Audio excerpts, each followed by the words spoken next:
Welcome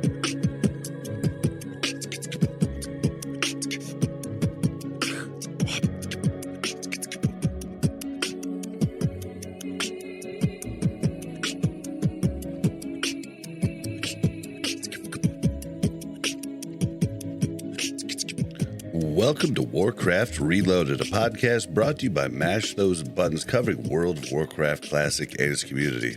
I'm Bobby, also known as Blazing Bob, and I'm joined today by the lovely Melorina. How you doing? Hi, good. Good. And joined once again with two of my partners in crime. We have Killnine. How you doing? Yeah, I'm doing well. Thanks for asking. Thank you for coming on the show. And we've got the slickest man in the game. I am Lubes. How you doing? I don't know if slickest would be the greatest of representations, but I'm doing well. Vibes are good. That's a good deal. All right, Have well, you ever had this many boomkins on the show before? I mean, it's kind of like the start of a joke, you know. Two boomkins, a priest, and a rogue walk into a bar. The priest wins. The priest wins. Yeah, okay. Well, let's go ahead and get this started with. I like to start the show by saying thank you to our tank patrons in Croxford, Turtle Whale, and Braxton. I like to mention we stream the show live on twitch.tv/BlazingBob. Alexa says hi.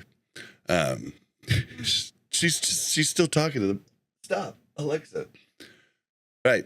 You can find us at jeez, mess this one all up. Yeah, I'm on Twitch, Blazing Bob.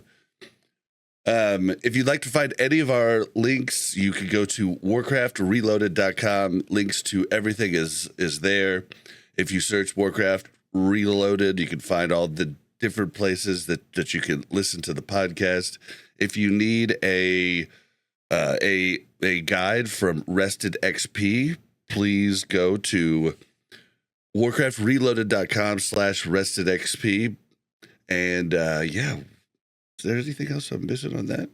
Oh, if you want to call into the show, the number is 816-866-1066 or speakpipe.com/warcraftreloaded. So we're going to start out with the comment of the week. Then we're going to go to voicemails. Then we'll just see what everybody's been kind of up to besides Blackwing Lair. Then we got some news, and then we're going to talk about our run through Blackwing Lair and just all the things that have changed, yada, yada, yada. And that's going to be the show. I do want to say real quick, I'm sorry we did not get a show out last week. We had to put one of my dogs down, and we just couldn't do it last week. So we're happy to be back, but we are sorry we didn't give you one last week. Plus, we had raid at an awkward time on the weekend, so it just couldn't happen. But that said, Mel, you want to read the comment of the week? It is pasted in plain text at the bottom of the notes too. Okay. It's from Mr. Bearsmithy. Yep. The complexity being described all sounds like things being brought into the raid, not the raid encounter itself. This is why the fire resistance requirements was a massive miss, since there wasn't any depth or fun added to the encounters. It was literally just a check of did you wear the right clothes. What they are doing with BWL is not a big ask with doing things like a soak and dropping puddles on the ground. Fights need to be more than just tank placement, so it's so boring to just do rotations on a sitting boss just for parses. As for population growth, that's just the nature of the games as a service these days. Big spike when it's new and then drift over time. Nothing to really do for that, especially for something that is seasonal. So the reason I picked this comment is because I was baffled and just confused and really just dumbfounded by the amount of people that commented and completely missed the point. I mean, I'm a smooth brain, but these guys take the cake. Everybody, there were so many comments that said, Bob's an idiot if he thinks Molten Core is too complicated. And bros, I talked about the heat mechanic and how different buffs didn't stack, different fire resist didn't stack as being one of the confusing things in SOD, but everything else was outside of the freaking raid, guys. Like, I don't know where you're getting. Bob said Molten Core was too complicated, because that's not where we were going with that. We were going with the runes, with all the different changes, with having to change your rune if you put on a new piece of gear, which you guys all know you are guilty of screwing that up. So don't try to front. Everybody is guilty of it. So it cracked me up that so many people were talking about that. But yeah, so I had to choose that, because it was crazy the amount of people I saw saying that. It was just like, okay, we're talking about all the different things too, and just the things in vanilla that make vanilla confusing, like what consumes stack, everything else. Like, it's just a whole lot, and SOD makes it a whole lot more for a new player. It's not too much for me, Lubes, Killnine, Mel. The whole point of the show was to point out it's probably really tough for a lot of other people. But what did you guys think of the comment?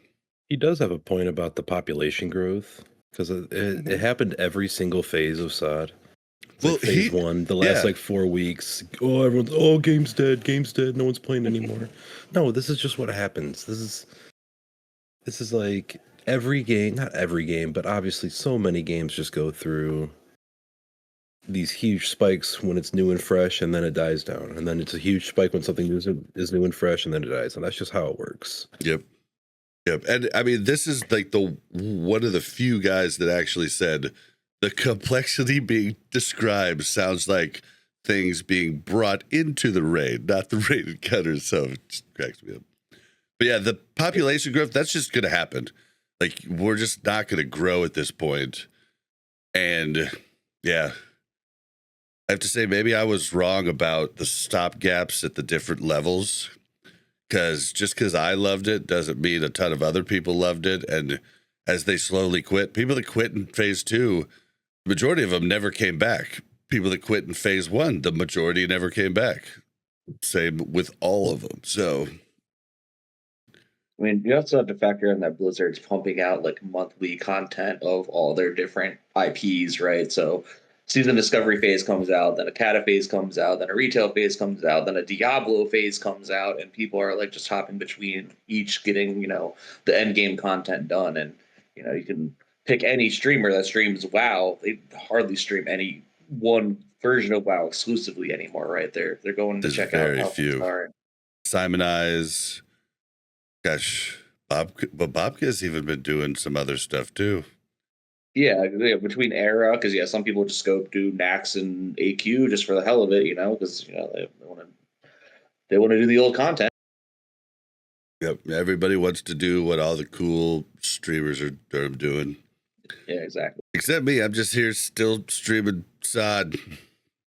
I just stream what I want to play, but I'm not trying to do it as a job. They're trying to work, Yeah, I think you and Simon are probably the only two like consistent season of discovery only streamers, really. Because Bobka is too, but he does do Era stuff on the side here and there, and you can tell he's like all tabbing, PvPing on 3 different accounts at once in Syrian Gorge and whatnot. Yep. There are times where I watch it, I'm like, so there's times where he'll be like Alt Z in like movie mode on like 3 different screens, and I can't tell what version he's playing. Yeah, it's kind of hilarious. Bobka's hilarious. Oh, he's great. He's great. But yeah, I just thought we'll talk about the rest of his comment when we get to the BWL stuff. So just heads up there. That's why we skipped that middle portion, because that's going to go into our talks later on. But that being said, you guys ready for this first voicemail? At least he's keeping them to one ready. voicemail now instead of like 10. So here's our boy Mega Man. Bob, Mel, it's Mega. Okay, I've been doing a little bit of brainstorming since I missed last week, and I was thinking about something. So mounts.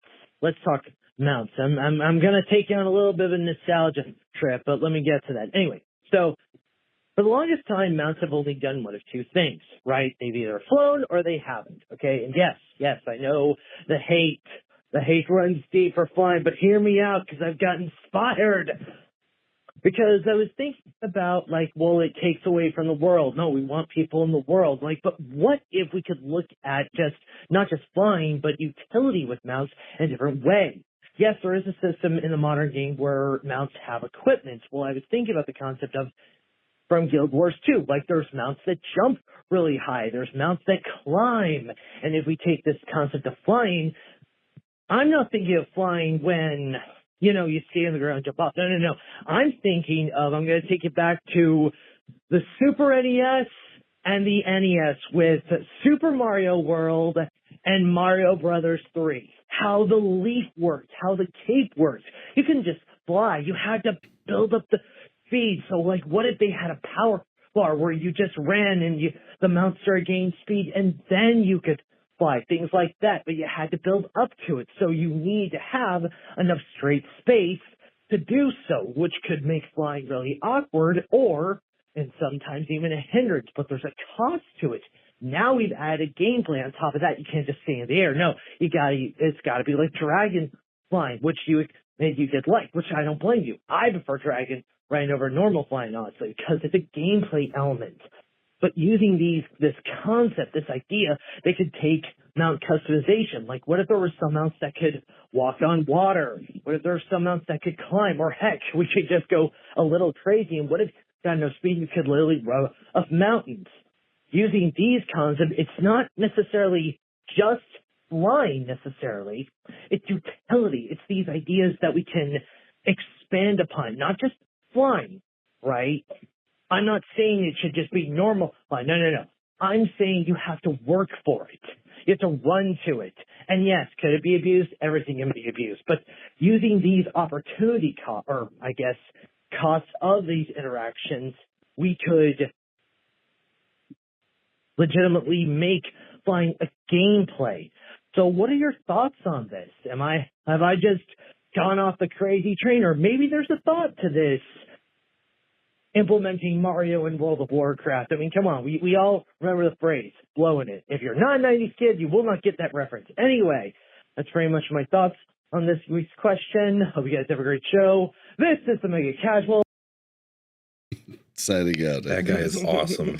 Oh, man, Mega Man. Well, I mean, I'm still not down for flying, but I was pretty intrigued by the jump farther mounts. Some mounts jump farther, some mounts, like maybe they're slower because of it. Some mounts can go on mountains, some mounts on water. That kind of sounded kind of cool to me, but I still don't know about flying, man. But having a runway is kind of funny. Or you go to the dwarven runways, the like half out of bounds space. If that's like the only place you can take off, I mean, okay, maybe I'd be okay with if we got planes, dwarven planes, and you could only take off from them at a cost from one of set runways in major cities, and then when you crashed it or you ejected out of it, it was gone, right? But it'd be a way to just get out of the major city and get someplace quick, but it wouldn't be you could fly anywhere on a whim, period. It's like a 20 gold cost, one-time use mount. Yeah, I mean, they have something like that with the cannons at the Darkmoon Fair that like yeet you across the map, right? They would just need to implement them like at a grander scale, basically. I mean, that could be kind of fun, but you would definitely have to fly it like you do dragon flying. I don't want to be hovering in the air. I don't want anybody I want it to be hard. Like the wind comes in, you have to pull the other direction. I don't know. I mean, it's not going to happen, but I mean, it does kind of sound kind of neat. It sounds like kind of a Listen, neat we're idea. just gonna get runes for our mounts, and the runes are gonna allow us to either climb or to fly or to. I mean, we already keep a walking mount on water rune. with our boots. A mount if you rune had would be a mountain awesome. rune that like allows it to swim faster, like walk on water, what have you, I think that would be kind of neat. That's kind of awesome, actually. I never thought about we've used every single rune slot possible. Now we got to move to the mounts. Oh man, that's good. That's good. I don't know. I feel like climbing, if you do have climbing would multiple be mounts, neat. you have a rune for each of them. You just I'm gonna swap to my ZG Tiger because that's my water mount, or what have you. I got to swap to my climbing mount. Sorry, guys. Yeah. Gotta go. And what if we had like mountain races? If you use like the runway and Shimmering Flats, and different runes like maybe give you different amounts of speed, or you have like bursts of speed, and people have mountain races. Well, that'd be kind of cool. That is one thing. That space in the Shimmering Flats, that felt such like a sod area that they were going to do something with the runway. Yeah. Oh, I race thought would have they been were going to so do cool. something. Bumper cars, racing. Even if it was some like stupid little mini game, like a Dark Moon Fair-esque thing. Right. Something little there to like, kind of like shine on that space, because it was just. Well, I'm not gonna lie, I've never done anything in the Shimmering Flats. You know what it's there for, and what it's like what it's homaging to. Is homaging a word? I know homage is a word. Not a clue. Oh, dude, Star Wars Episode 1, pod racing. Those are wait, really? Those are pod racers. If you look at it, with the two rockets carrying a buggy behind them. Yeah. It's a Why giant can't we Star Wars pod Episode race? 1 reference. That's what I know want to that. know. We need a pod race. Yeah. Pod race in Phase 6. I mean, all Done. the quest chain out there is having you fucking rebuild one of the things for one of the goblins, and then you never get to ride in it. It's bullshit. Yeah. Yeah, is that just where like, the "Thank carrot on you." the stick quest is? Yep. Yeah, you have to go pick up all the Mhm. spare parts from everywhere. It's because one of their pod racers exploded, and you have to go like fetch all the scrap for them so they can rebuild it. And then you never get to ride in the thing. It's like, what the hell? It's weird. Yep, there's tons of movie references. I mean, even obscure movies like the 80s sci-fi fantasy movie Kroll. He had the glaive. It was this it was like a throwing star with like 5 sides, and when he would use it, these blades would come out, and he could throw it and come back to him like a boomerang. That's in Molten Core, in the lava, and he finds it in the movie in lava. Like, that's where he finds the legendary weapon, and it's there in Molten Core. You can see it. It's got 5 sides and everything. I mean, that shit is all through. Metagoblin has 2 different videos that show a bunch of the pop references. It's really cool. You'd be hard to search for, because it was like he put them out like 5 years ago or something. But yeah, there's a ton of different movie references. So Yeah, I mean, if you just read the quests, nobody actually reads quests, but if you do, yeah, they're absolutely littered with showing movie references. I recently started because I had this idea that there are people being paid to create these new quest lines, especially with the new weapon quest lines. I don't know if that's in the podcast. I didn't finish reading all the notes, but I turned off all my auto quest add-ons for this new epic quest for my staff, and I read them. It was awesome. It was a lore filled quest line. It was pretty sweet. Well, my plan for the next time I do hardcore is to load up the add-on that makes every quest voiced. Oh, that thing is so sweet. Yeah, I'm gonna do that, because I'll be taking it kind of slow, so I'll and you can listen to it after you walk off. So it's like I'm kind of excited about that.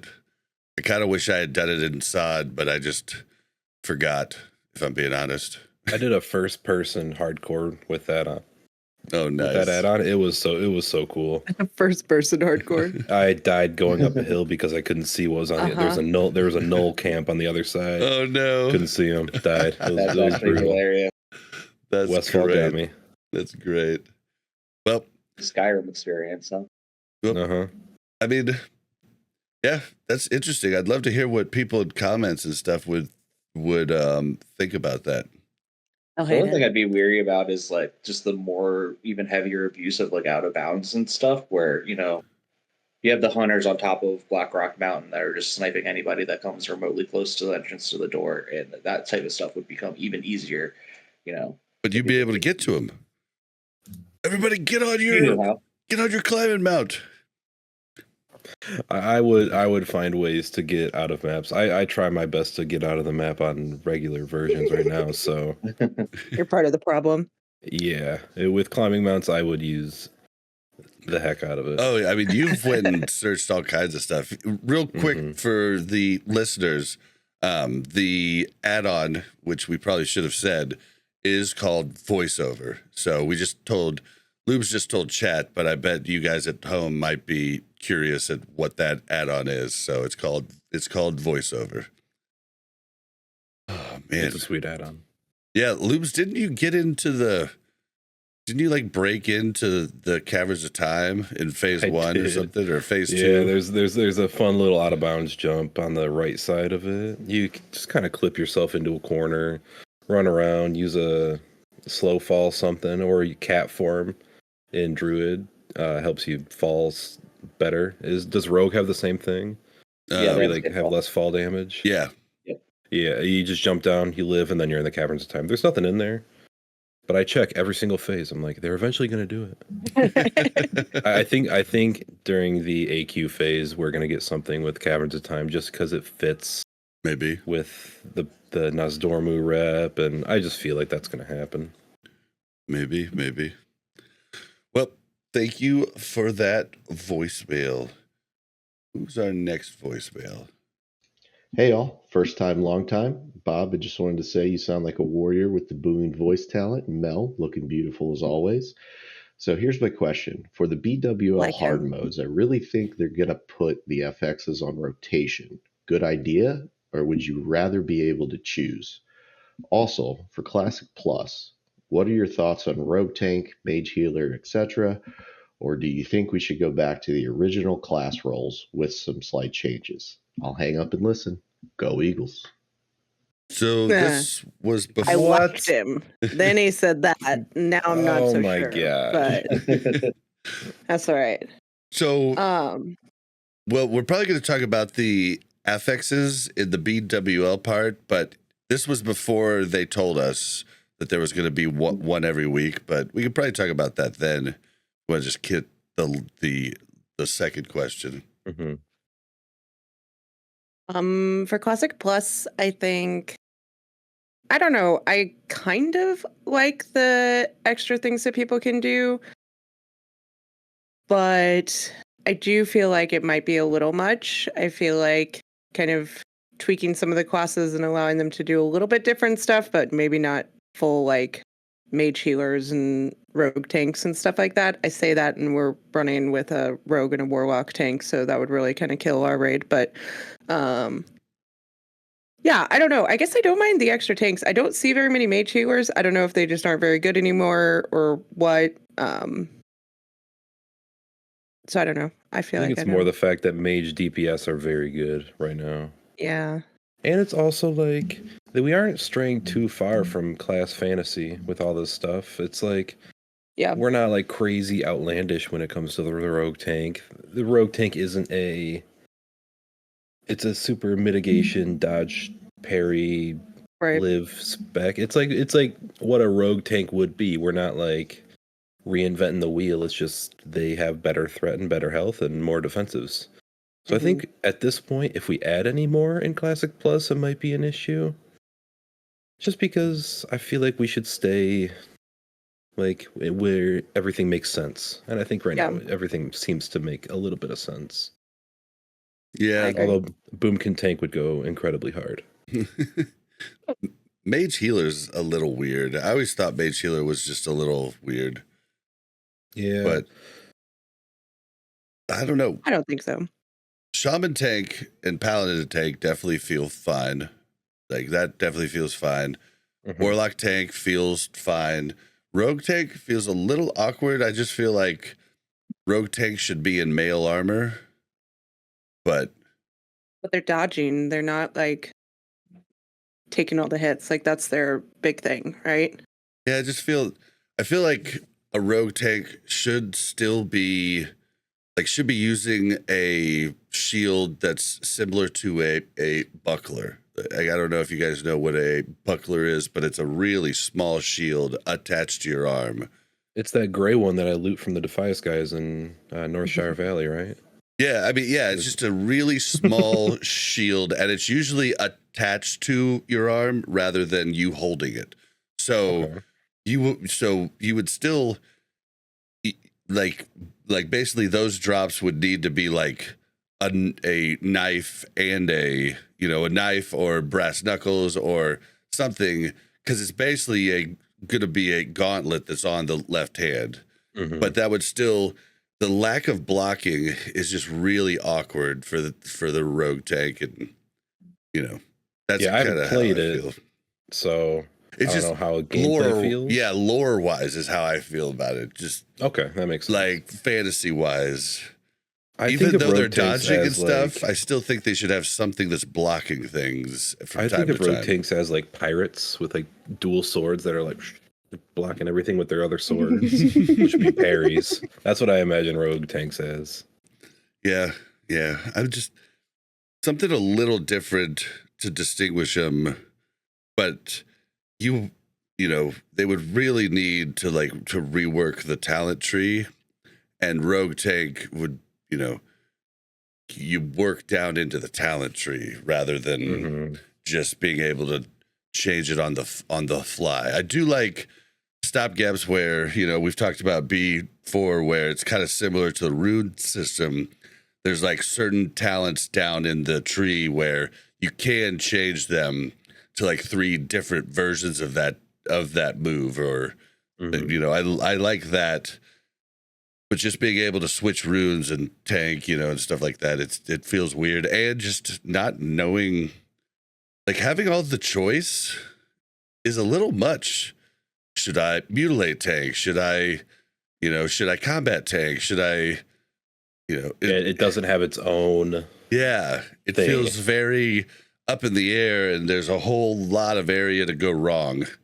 So Does Rogue have like defensive abilities in their talent tree, like defensive talents to take?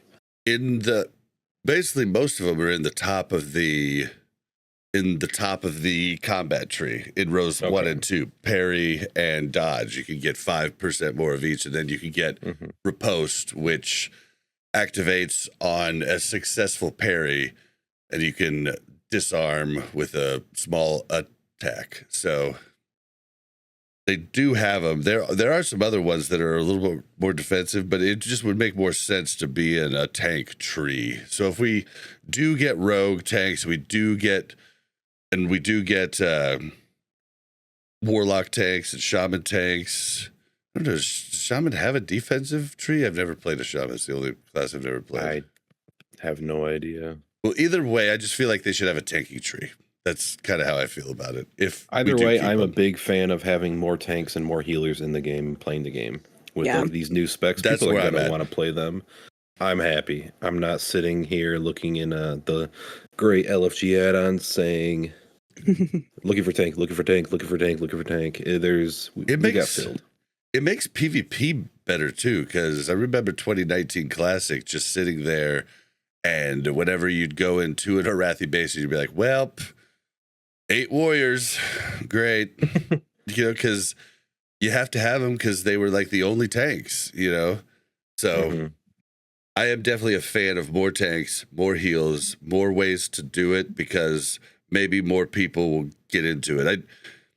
The monk, I guess, is a really fun healer in retail from what I hear, and they're doing kind of damage while healing, and it looks like they were designed for that. So maybe if they redid the tree for mages and had an actual healer tree, it would be a lot less clunky for them, because it's pretty clunky, is from what I understand, and that's the problem with mage healing. It can be good, but you have to be really talented to play a mage healer, like outside of And a you dungeon. got to really, really, really want to be a mage healer. Mm-hmm. Mm-hmm. But you do have a point with the talent trees, because a lot of these specs are like, they were just depending on the runes, like how the shamans just got the rune to make them uncrittable and to give them all the defense and the threat. Yep. They And just got that's the rune. Yeah, that's But kind that's of what sad. I was talking about, with the rogue tank, like somewhere down there, towards the bottom of the tree, you would get, mail armor trait. And a rogue in mail armor doesn't, make sense to me. Like, I feel like a hunter should, a hunter that's not melee should be in leather, you know what I mean? So these different things, I think, would change a lot, because you put a hunter in mail armor and they're melee, that's more of a ranger. If you put them in cloth armor, makes me think of Legolas, or cloth, not cloth, leather armor. It makes me think of Lord of the Rings archers and stuff, so I don't know. And then Shamis could wear plate in their tank tree, right? Oh my god, I couldn't imagine shaman tanks right now wearing plate armor. Right? Oh my Well, goodness. Come on. that's because they're like specking DPS, right? Mhm. Having the tank tree forces them to not be as powerful. That's where I think it would be a good thing. That makes sense. You got any thoughts, Killnine? Did you hear the voicemail at Yeah, all? I just have to step away for a second, but I was still listening. You guys pretty much touched on it, is the fact that the big problem with all of these things is the fact that we're retrofitting talent trees that weren't meant for any of these things. Kind of after the fact. So with the Costas Plus, they would just need to completely revamp it all. I mean, this is pretty much all there is to it, right? Yeah, I think so. And I just think, if we're going to have healers that weren't supposed to be healers, give them a tree. I mean, if we were going to have tanks that were supposed to be tanks, give them a tree. Yeah, I mean, because they're with mage, they're kind of like half-assing using the arcane tree when they're healing, right? So. Yep. And I'm even cool with what you could do. Oh, this is weird. For Classic Plus, every tune could have 4 trees. I mean, that wouldn't be a bad idea. I mean, at least for druids, you'd get a guardian tree and a feral tree.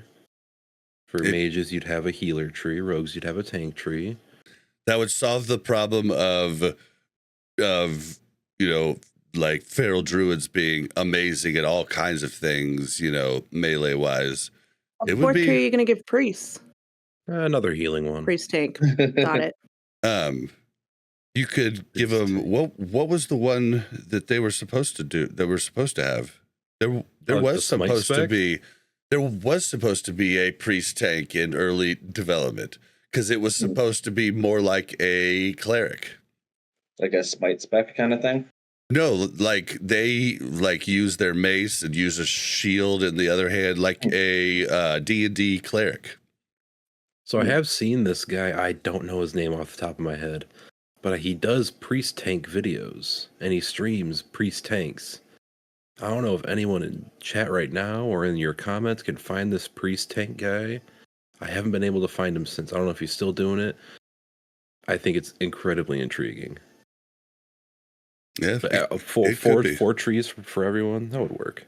I mean, that'd fix a lot. That could fix a lot of things, and it could open up things, especially for classes that they're like, well, this is their PvP tree, Mm-hmm. Yeah. I mean, right now, does sub rogue get any play in raid?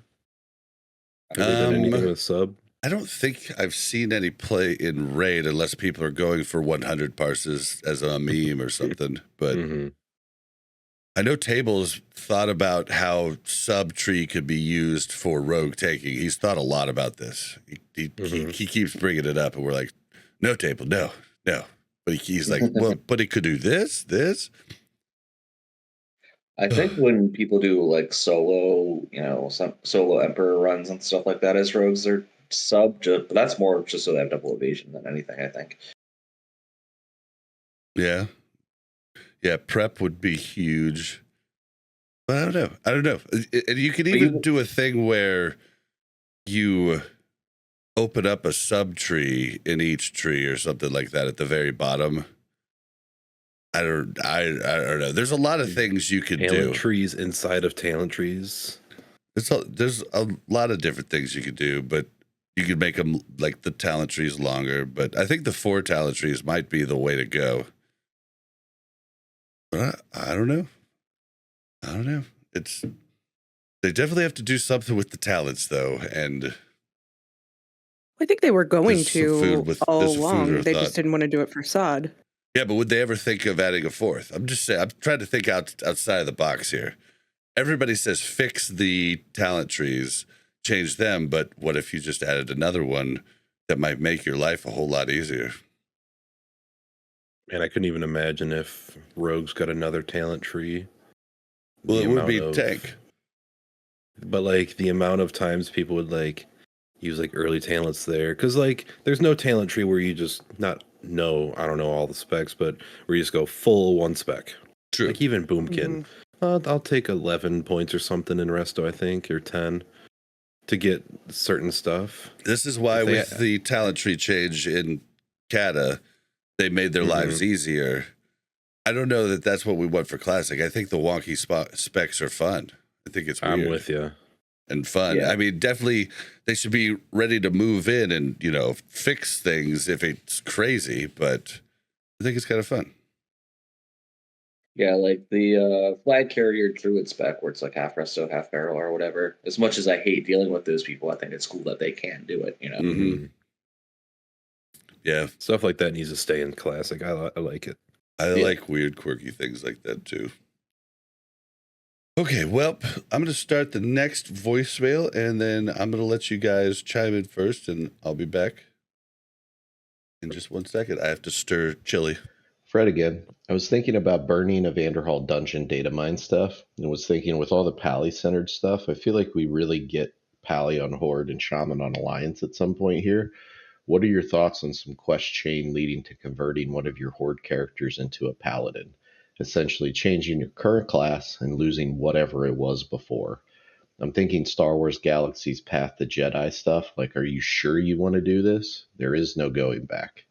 What are your thoughts? Know anything about Star Wars Galaxy? What was that like? I don't know either. That's a bot question. That's a obviously. Bob question for sure. Yeah, Well, either way, I will think go that'd off be about rad. Galaxy for forever.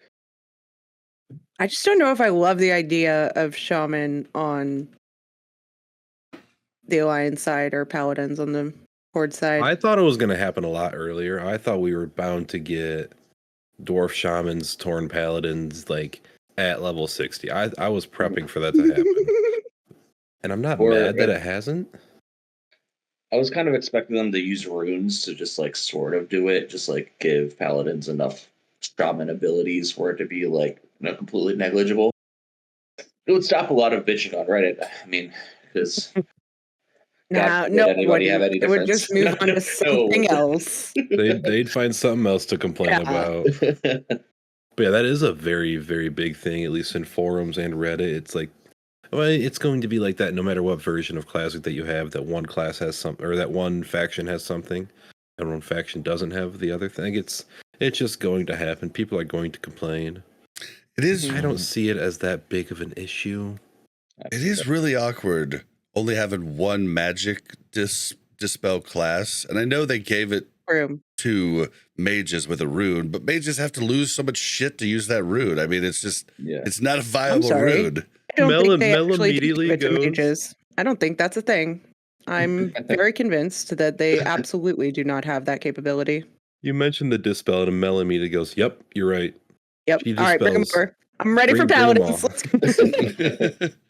It's just You've convinced me. it is awkward, and I thought it was going to come earlier too. It's super awkward in BGs for both sides. I mean, we have the shaman who just blow people up, but then they have the paladins who live forever and are annoying as they're just annoying. Like at any given time, there's a thread on a forum post complaining about both sides. It's always everyone's just gonna complain on Yeah. either side because they don't have the good thing when And both they of know them that are their good. thing is good. Yeah, they're It'll go both through of the them are good. racials Yeah. if they have paladins and shamans on both sides. Then Yeah. it'll be racials. Then it'll just be full force Mhm. Rachel imbalance. I would play a Well- Tauren Paladin, though. I might stray from my Boomkin ways if they give it Tauren Paladins. Oh god. I mean, undead paladins would make sense too. They were they were humans.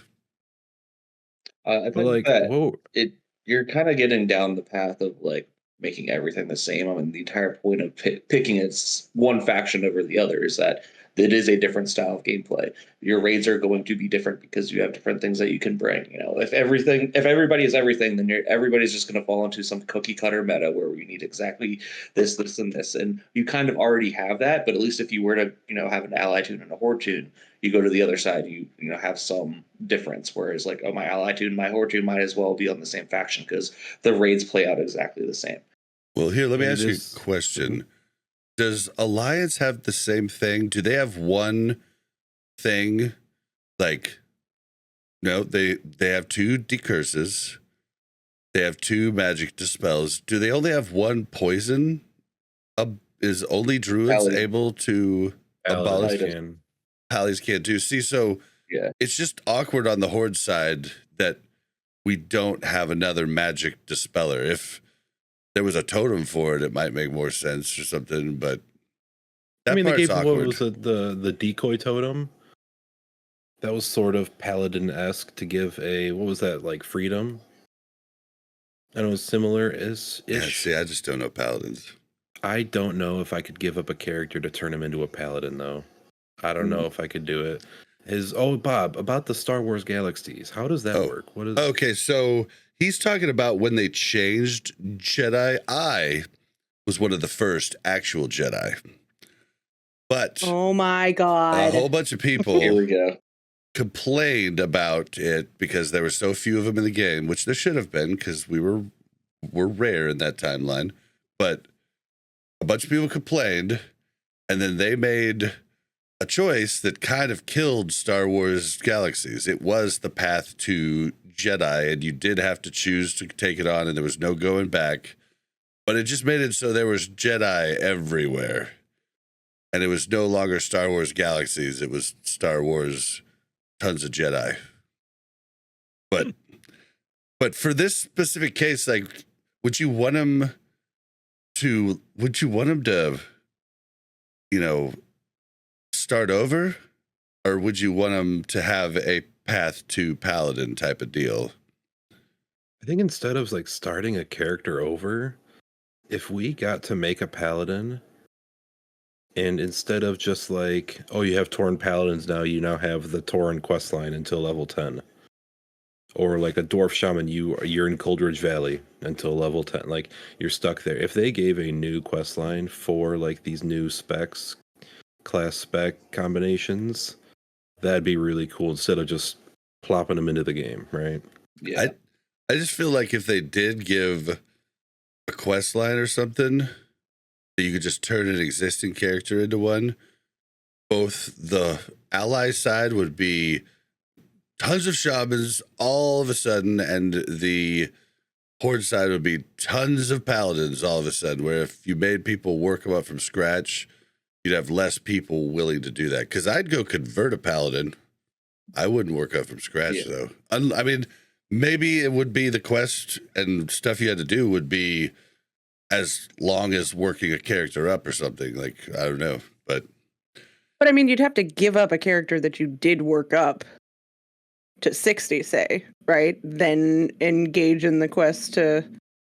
I'm just saying, at this convert point it in the to the other- game, most of us have one of those characters, So I love all my boomkins Pretty much. equally.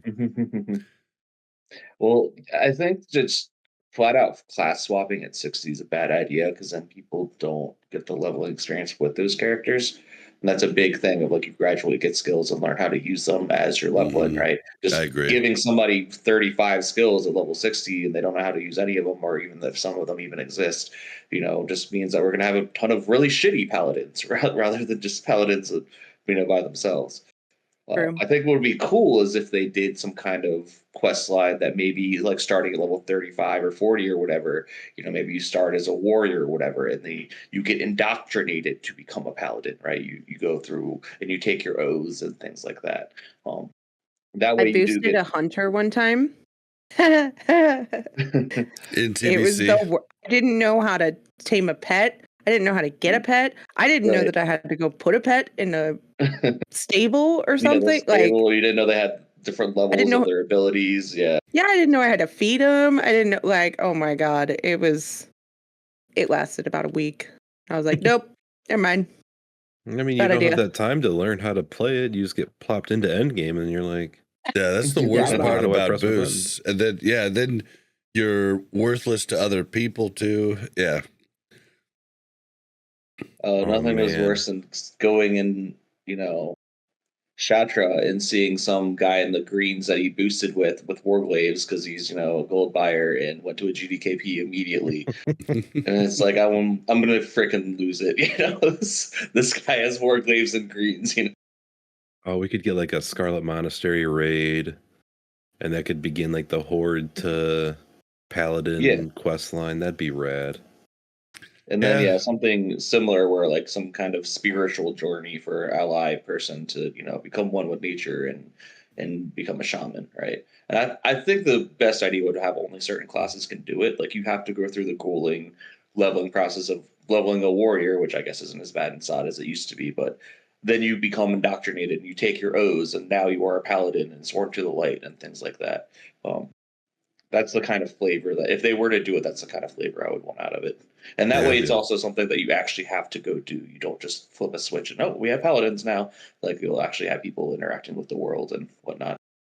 Yeah, I've gone back and forth on these things, and I think I'm kind of with Killnine right now on how I feel about.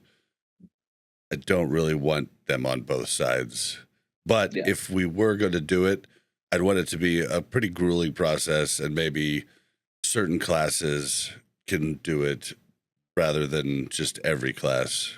But that's us. I mean, I always thought you should have to do that for DKs. I thought Death Knights, you should have to work a tune up, and whichever race you wanted to be, you needed to work a tune up that could be that a class of that race, and then you could convert at level 50 to Death Knight. Wasn't that more or less in the game, and that you couldn't make a Death Knight unless you had a level 55 already? Yeah. But I wanted you to have to give up a character to just actually sacrifice it. Yeah. Sacrifice it and then get risen by the Lich King or whatnot. Yeah. Yep. Instead of just everybody starts at 50 and then everybody could kind of make a Death Knight. And, I know they wanted a lot of people to see it, but people aren't just gonna they're not gonna go a lore heavy introduction to these classes and big new things, because the majority of the player base aren't super invested into the lore and into how everything works. They just want to play the game and see big numbers on their screen. I'm not saying everyone, but there's a huge portion that are just like that. So I'm not super invested in the lore per se, but I am invested in fantasy realism, making it really feel like fantasy, and that's why I can't stand retail with all the weird mounts and everything else. It's just, it does not feel fantasy to me. It feels like a weird, was it the Ralph movie with all the game Wreck-It Ralph? Wreck-It Ralph, yeah. Where all of the different games are together and it just is awkward looking, and it makes sense for that world, but that's what retail looks like to me. It's like, this is not Tolkien. This is not fantasy. This is weird. Yeah, you have somebody riding a giant bumblebee next to somebody on one of the love rockets or whatever, right? And it's like, where the hell am I?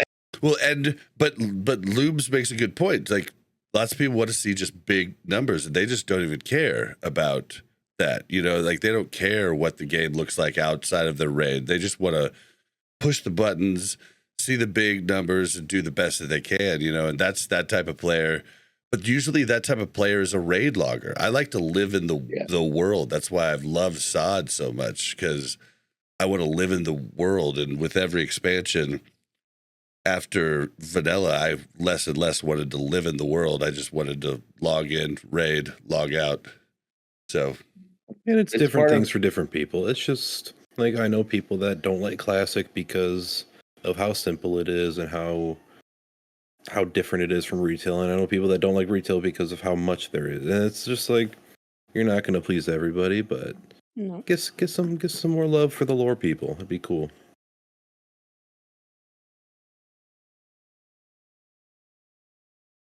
Agree. Yeah, hardcore, I'm definitely going to do Bob's route of, I'm going to try to get as immersed as I can, because man, that first person one, so like, I died in hardcore a lot. I was never very good at hardcore. I was very, very early into hardcore with a lot of the early people, but I was never good. I died. I think the highest I made it was like 31.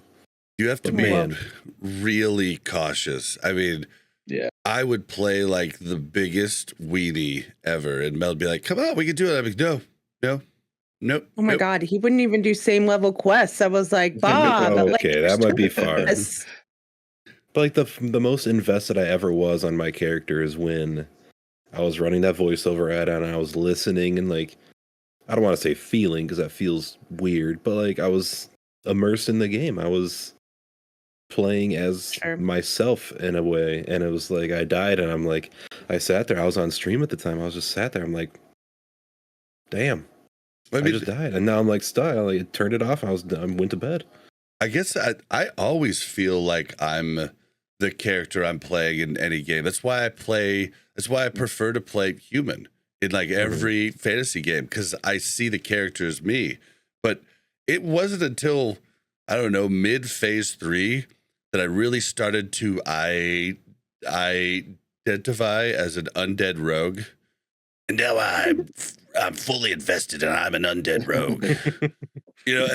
But it took a while to get into that character, but now I feel like it's me hobbling around and swimming awkwardly. And yeah, I mean, and there's some people that really enjoy that, like me and you. And then there's some people that are like, I don't care what this is. I'll there's just the press my people buttons. that are like, well, I'm going to play a girl character so I can look at a nice butt while I walk around. And then there's the people that play trolls because they have a good racial. Mm-hmm. Or those people. I mean, to the detriment of the game itself is that it's lasted as long as it has, and people already kind of know every class. So, like with Death Knights and whatnot, like as cool as it would be to have to level a character and sack it and all that type of things, people already know what Death Knights are. They already know they're existing. Mm-hmm. So they're just like, give me it. I don't want to have to deal with the bullshit. Just give me the thing that I know you have. You know what I mean? Mm-hmm. That's fair enough. It would have to be something like completely new, because just like making people go through a rigmarole of something that they know that they can just hand you because they have in the past, they're going to hate it. We'll have to see if they give us paladins. That'd be cool. Yep. Well, good voicemails this week. Sparked a lot of conversation. What have you guys been up to besides raiding, of course? What have you been up to and been doing the PvP grind at all? We're going to talk about PvP in a second, so don't spoil too much. But I've been doing such minimal PvP, and I feel dirty not doing PvP because I love doing it. We should do it after the show. I've just been not a fan of the metas that have turned into PvP recently when it comes to like just reward based, people just grinding honor, finding the fastest way to grind honor. I just wasn't a big fan of it. We'll see with the recent changes, but who knows what's going to happen. Yeah. They're not even changes. They're just enforcing the TOS. What else you been doing? You've been talking about doing a lot of herbing and making a lot of money.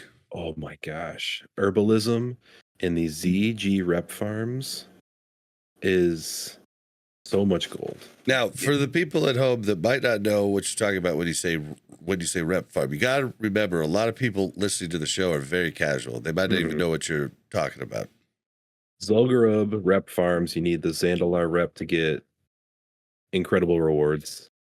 I'm doing him on a couple characters, and on one of them I'm an herbalist, and I just go around. I might do minimal damage at times, but I'll get my rep and I'll get my little items that sell for 15 gold each every now and then.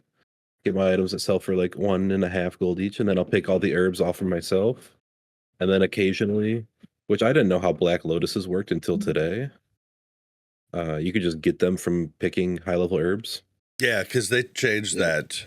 Was that like classic? Well, no, they changed Not it. Sod? It was either Season of Mastery or it could have been changed around the time Hardcore was starting to pop off. I'm not sure, but I think it was Season of Mastery. It used to be that they were in set spots, and people there was a bot mafia and a player mafia, and I saw one Black Lotus in the entire time that I played the original classic in 2019 and 2020. One. I saw one. That's kind of wild. Yeah. And it was on the way to raid and everybody fought for it. Chat says it was a Season of Mastery change. I think it was. Okay. But Yeah, so it like, was bad I before. in my rep farms, I got 2 of the Black Lotuses, and I'm going to make a couple flasks with them, fund my boomkins for the next couple raids, and I'm set. Nice. Yeah, I haven't been making great money, but I also That's haven't. the only thing I've been able to do.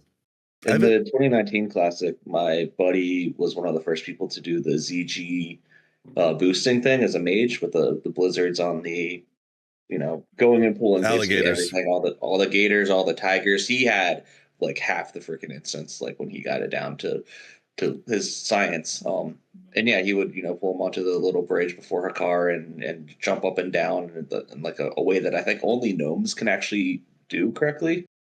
And so because he pulled all the mobs, normally screwed. Yeah.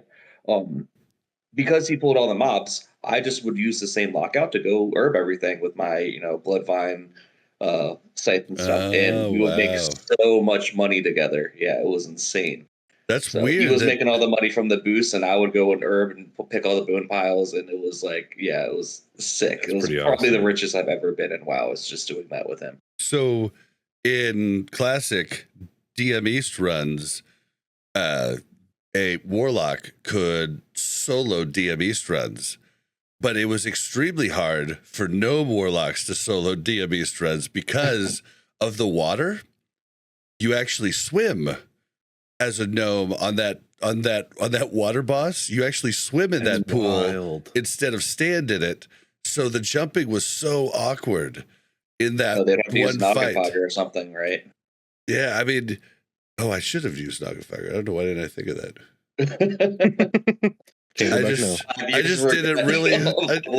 Yeah, or now that you mentioned it, like the what's it called? The one potion that gives you like 8 strength but makes you larger, or Deviant Delight, or Winterfall Firewater, Deviant Delight. Yeah, I could use that. I'm an idiot. Wow. Okay, former idiot. Well, I mean, there was a hardcore level 60 gnome that died in the Moonwell. He went, jumped in, started his mooncloth going, walked away from the computer, and this was on Wiki's old F's and Chat show where he showed all the death clips. And he comes back after his guy is drowned and dead, and he's just looking at it, and he's confused, and he's looking around and somebody killed him, and then it finally dawns on him that he drowned. He's like, it's great. That's wild. And as a warlock too, with underwater breathing, I can't wait for hardcore to be like back if they're doing something fresh with it. Yeah, I think they're cool. Yeah, I'm trying to get in on OnlyFans, but there's like no possible way to get a hold of anybody. It's like there's no way, like unless you know somebody. I've asked some people, but they're like, they're not taking anybody. So if anybody can get me in, get me in. All right. So what have I been doing? I haven't been doing much, man. I've been PvPing a bunch, but I just haven't been playing as much because of the real life stuff I've went through with my pup and stuff. And so I'm getting back into playing a bunch, but I needed a little time off, and I still needed to run, the raids and everything else, and so I had to pick and choose what I was going to do. But back to playing, I got my my rogue dagger, the one you get from the drop in BWL. Yeah, huge congrats. Yeah, that was a fun little side quest where you go in and you stealth through LBRS and you pick a pocket, then you go into the storage room, and that was cool. Reminded me, it was super easy for me because it's what I did back in 2005, 2004. Like, we geared up with me, Mel, and Mel was a healing druid. We had a feral druid friend, and we had me, a rogue, and we just stealthed all the bosses constantly in there. So I just know my way around easy, and I just went right there, did that. But then it takes you and you do another solo stealth mission in Jadenar in Felwood, and it turns the main Jadenar tunnel that takes you all the way back to like those boss guys.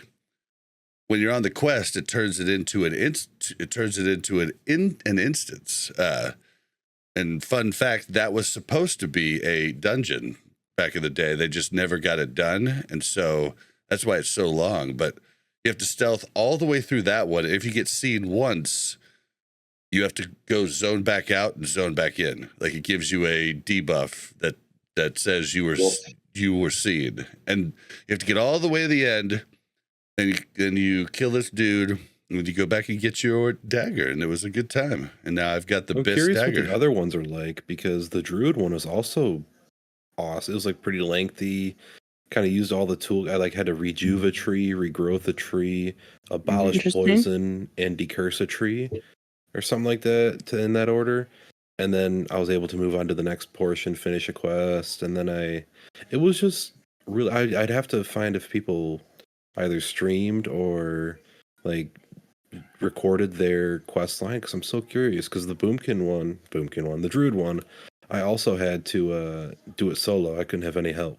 Similar to the priest and the hunter ones from Classic. I think they're super sweet. Yeah. The one thing on the rogue one, any rogue, if you're wondering if you're stuck and you can't go through it, you have to do all of the solo stealth missions throughout SOD. They're the ones that give you the runes. You have to have done them all. So you have to have Hat done. Honor among thieves. You have to have that done, or you can't even do the rogue quest. I don't know if the other classes have stipulations. Why can't you? Because it's a whole storyline. There's the dead drops and stuff, right? With the yep, and you actually give him a fake thing, and that's why his ritual fails in Jadenar. So you have to have done those quests for it to actually let you do this quest. But the dagger looks pretty sweet. Is having extra stealth help you for that mission, or is it truly if you get in the right line of sight, you're just fucked no matter what kind of thing? Having extra stealth helps a ton.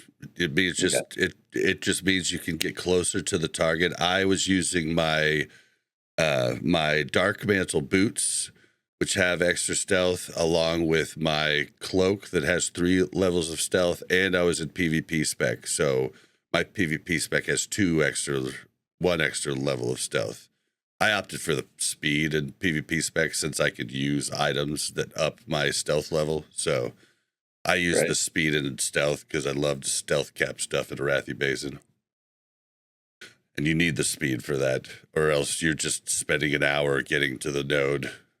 Because you can't let them know you're going, so you always have to be running a different direction, and then you go stealth, and then you turn, and then you start heading to your target. If anybody sees you going, your stealth cap's over. That's why whenever I'm going to stealth cap something, and someone comes riding up to me, I'm like, "Oh, thanks for the help, bro," but you just ruined my stealth cap. Or if it's a stealthy that runs right up to me, I'm halfway there, and then goes stealth. I'm like, "Bro, you just let them know we're coming." Like maybe they missed you, but most likely let them know. But yeah, there is these dogs, but you're gonna be utilizing distract for them, and it's kind of teaching rogues how to use distract properly. But I mean, I just know that from our runs back in 2004, 2005. Like we had to do that back in the day because I couldn't go in a PvP spec and be able to 3-man these bosses in LBRS. Like it wasn't SOD. SOD was so much more powerful, but what we did back then was hard. How would it be for like a new rogue that doesn't know everything about rogue, getting that quest line done? I would suggest using the cape if you have it. You get the cape with one of your runes. I forget what rune it was. Using the boots, the dark mantle boots, and then or anything that increases stealth, and then just go and whatever spec you do, at least get the 5 points in stealth, better stealth, and you'll probably be fine. But you are gonna need to distract the dogs. And when I say dogs, they're core hounds. You are going to need to distract them. Now, if you get caught in LBRS, you could just vanish. It doesn't force you to not come out of stealth. Like as long as you can make it there, you're good in LBRS. You do have to do it solo, but you're not. This is like the third or fourth stealth mission that you guys have had now, right? I mean, what was like Envenom and Shadowfang Keep, and then it's the fourth. Yeah. It was there's Shadowfang Keep, Scarlet Monastery, and then Zolfarak.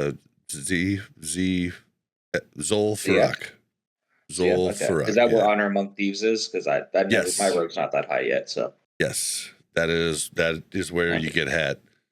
So you have some level of like training, so to speak, and doing this one by the time you get to this quest line. So. Which I think is good flavor, teach people how to play their classes and while they're getting their strength, while they're getting their runes. Yep. Also, in the Jadenar Tunnel, I've stealthed through that quite a bit in SOD because I loved killing people at the very end of it. So they have to run all the way back through the caverns. I did it. I did it a lot in my spare time. It was. Glad you're such a great person. Yeah. Right. Yeah. You know what? He's just channeling the undead rogue in him, I guess. It's some undead rogue behavior if I've ever heard it. And then I ate their corpses. Actually, I didn't. He wonders why people don't like use carnage rogues all the time. No. Yeah, man. If a rogue killed me while I was doing that. Oh my god. I'm logging out. I'm not even running my corpse back. I'm just like, all right. A lot of people did. They just stay, like their body'd be there forever. And it'd be like, oh, I guess they're not coming back. You won. It's a long run. A long run. All right. Well, Mel, what have you been up to? Nothing really. Just busy. You got your new runes. I did get my new ring runes. They were very easy. Yeah, they're just books, right? I think. Yeah. So, well, there was one in Shimmering Flats, which we were talking about earlier, but that's not the ad that we wanted from Shimmering Flats, Yeah. Yeah, I just had to go to 2 different spots and click on a book. So they were super easy, which was good because I, waited till the last minute, obviously, to make sure that I had those done. So I'm glad that they weren't long quest lines because I would have been screwed. Pretty good runes, though, for casters. Yeah. No, for healers. Healers didn't have any ring runes before. The only ring runes were damage runes.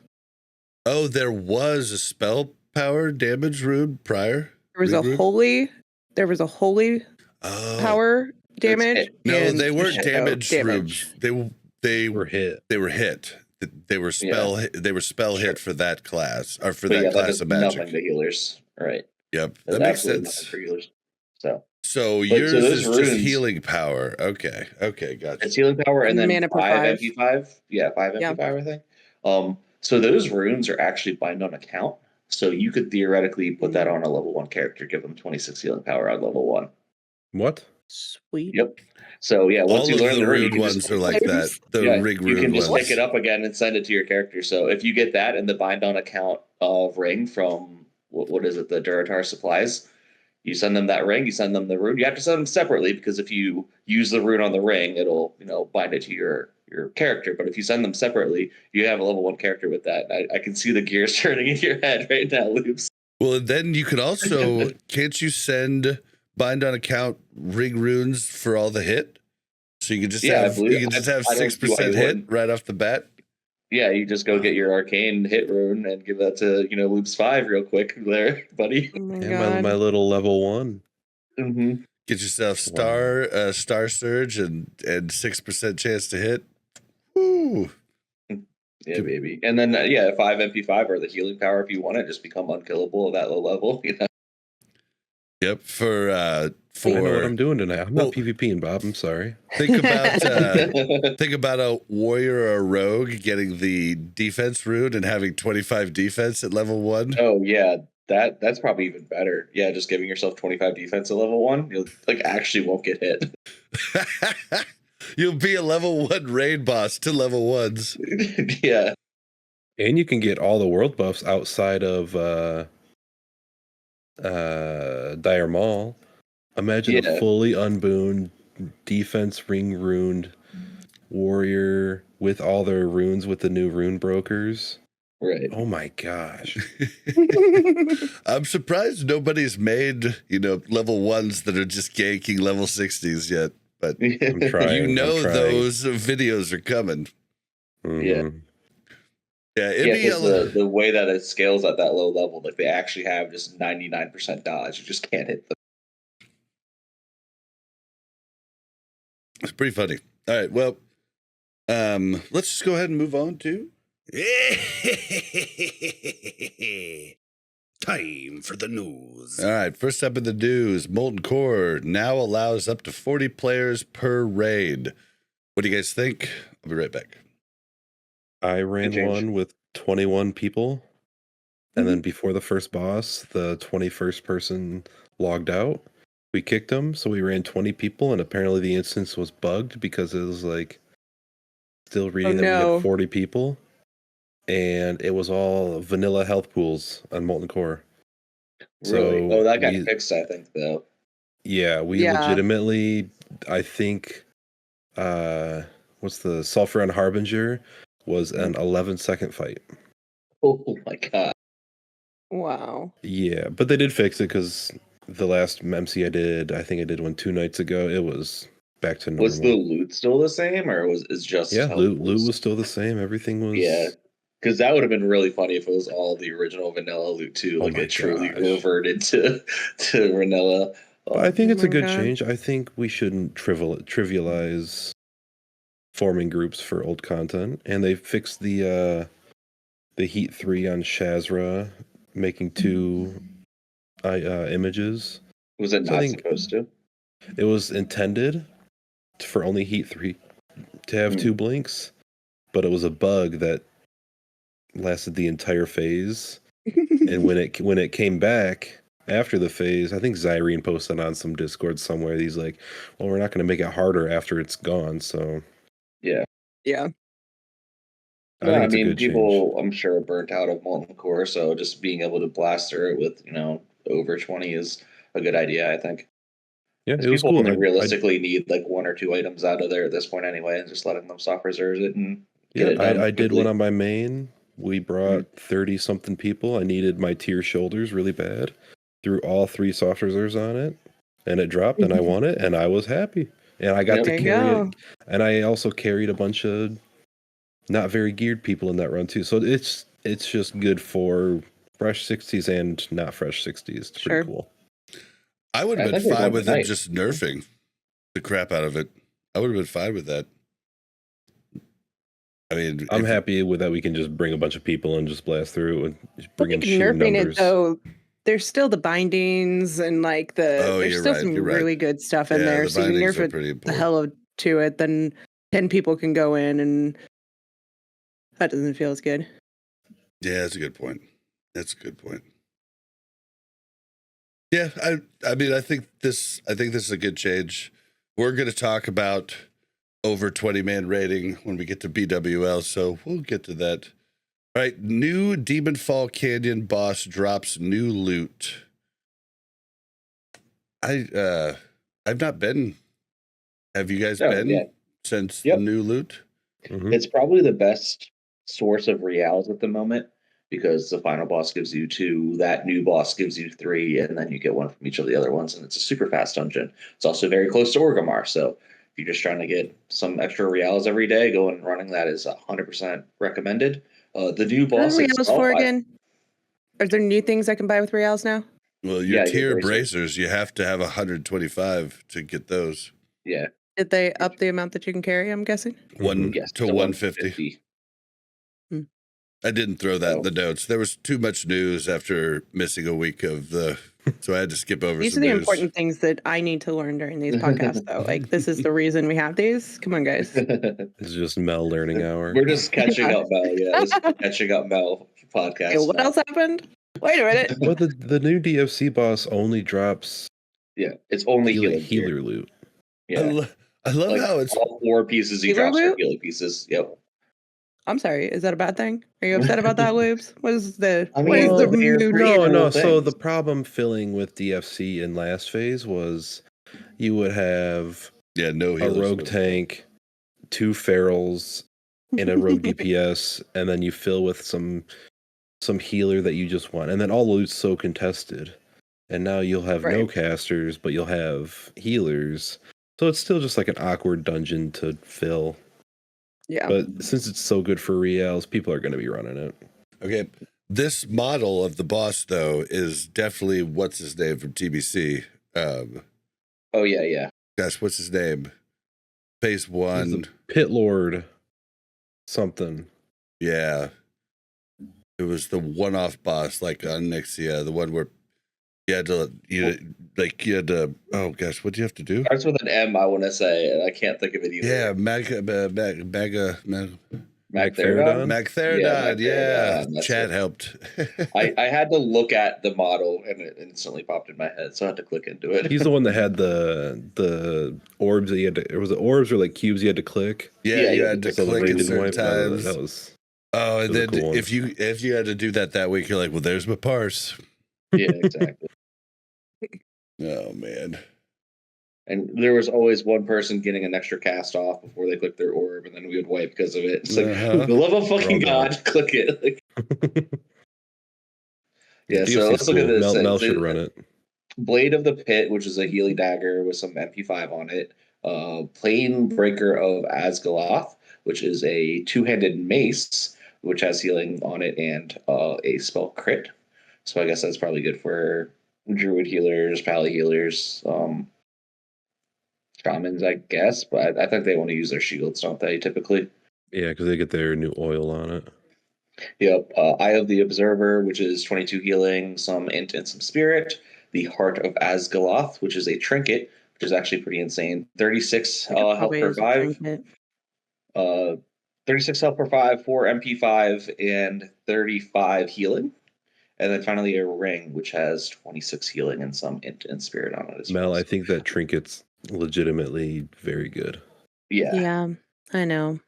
You might want to sneak in there and run it. That's a bummer. Oh, that's great. Oh, anyway. Yeah. Can we pretend like we didn't bring that one up during this podcast? Just kidding. So before you get Rejuve Gem, you have to make sure you go get this, otherwise you're not allowed. Whatever. I never got the shard of either shard. Oh really? I saw it actually when it on yesterday. It dropped. Well, there is a new priest healer trinket, like instead of a weapon in BWL, priests get a trinket, which apparently is nuts, like super duper good. I haven't obviously looked into it, but every priest wants it. Every healing priest does, at least. Mm-hmm. I think it dropped and I lost it. I'm just guessing. I lost literally every roll last week. That's how it goes. It's fine. Well, Yeah. at least you had loot Okay. drop because us druids not feeling very good at the moment. Yeah, the Druid Rogue Warrior token got really neglected last lockout. And then Raspberries won all of the pieces that did drop. So Yeah. Oh my god, he won everything. yeah, he made out like a bandit. The rest of us were not feeling so great about it. Yeah, I still have only one piece of loot, and it was the Yeah. documents for the dagger. So I've gotten in 2 I don't know if I runs. got any loot. Maybe I one think- thing. I don't know that you've Which is won weird anything. because with the chests too, the chests have so much stuff in it. It was just not rogue warrior druid stuff. I think the so. chests have 11 items in them if you get all 3 Total? chests. I think Total? that's what Okay. Simon I said. Yeah, that's a solid extra boon then. You know, it's more than one extra piece per boss when you do the math. So Yeah, but it still feels like less loot than Molten Core just because it's 8 bosses instead of 12. oh, exactly. 13 actually, if you count the molten meatball. It's true. Meatball. Other stuff in the news is the new rune quest skips have been added for alts. The Dark Riders, Illidari questline, Wild Gods, Keylines. I was listening to Countdown to Classic. He was actually, I feel so sorry for you guys because Countdown missed a week and we missed a week the same time Countdown did. That probably had to suck for you guys because I know a lot of you listened to both. So sorry about that. I didn't know Josh was going to take a week off too, but I was listening to Countdown and they were talking about the horrible runes. They were talking about one Warlock rune that was horrible. I don't know how that one goes, but also what I thought in my head was there's no catch-up rune for the freaking priest one for, I think it's Dispersion. Is it Dispersion? No, it's the shield rune for priest that's in Stratholme. Oh That yeah, that one. Was Oh, yeah, yeah. Sucks. And you could screw it up so easily. So easily. Yeah. Oh, I hated that one, Well, the man. good thing about that quest is that it gives extra reals too. At the end of it, you get 2 extra reals. So Oh yeah, maybe everybody more can people open want the that. chest thing, right? That was that part was cool, but Happy little accident. not as cool as just not Yeah, have but to. it's annoying because you have to go run half of Strat Live and then go find which boss in Strat Undead and then run all the way back. So like you're not even fully completing either side when you're doing it. Yeah, and if one person screws up or it was definitely frustrating. But I guess the Warlock one is very frustrating too. So I don't really know much about it, but that's what I hear. But these are in the new you can get some from Pix X6 in Booty Bay. Then there's also some rune brokers in Stormwind, Ironforge, Orgrimmar, and Thunder Bluff. I just did it on my level 1. I got the Eclipse rune that usually isn't available until level 25. Nice. Spent 5 Tarnish Undermine reals, bought a little token, mailed it over. Also new instant mail, incredible. Yep. Oh yeah. So Great. awesome. Oh yeah. Mailed it over, got my new rune. It was sweet. Yeah. Well, here, hold on. Instant mail on the same account. That is a change. I didn't put that in our notes, but it's same account only, not That is sending to huge. somebody else. So just Yeah. know that, guys. But it is For nice. bank vaults and stuff, it's amazing. Yeah. Yeah, it is very, very nice. I used it the other day, and then Mel was like, "Bob, can you trade me something?" I was like, "Mail's instant on your same account now." And she's like, "No, it isn't." I was like, "Try it. I just did it 4 times." She was like, "Oh," and she was just like, and she even like that came out of her mouth. It was just like, wow, I didn't even know you had that voice in you. You sound like a whole choir. I mean, she is a priest, so It's true. It's true. It is true. I did get the wand. I forgot the Essence Gatherer. I did Mm. get my best wand. Oh, that So thing that is was good. sweet. Yep. Thanks to some savvy people in our raid telling you. Don't listen. It is funny I'm sometimes. trying to where heal your asses while you're trying to roll off loot. I'm And then just you get saying. mad when I don't see something. I'm just that you're saying, gonna your get more mad if boys somebody make dies. sure you're taken care of. I'm just saying, can you It's feel just the funny. love tonight? There's times where people are like, Mel, you want that? She goes, I do. Yeah. Like, yes, Mel, you want this. No, you should be rolling on this. Oh, I know. I knew that. Yep. But yeah, It's fine. it's just your crew looking out for you. I'm a poet and I didn't know it. Should be happy that they do that, because people they don't like, they'd be like, Oh, I am. oh, they're not gonna roll on it.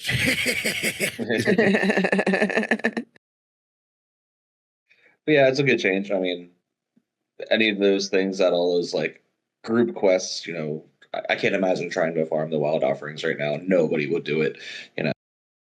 Yeah. You can't solo it, you're fucked. So You'd have to get 160 to come help you.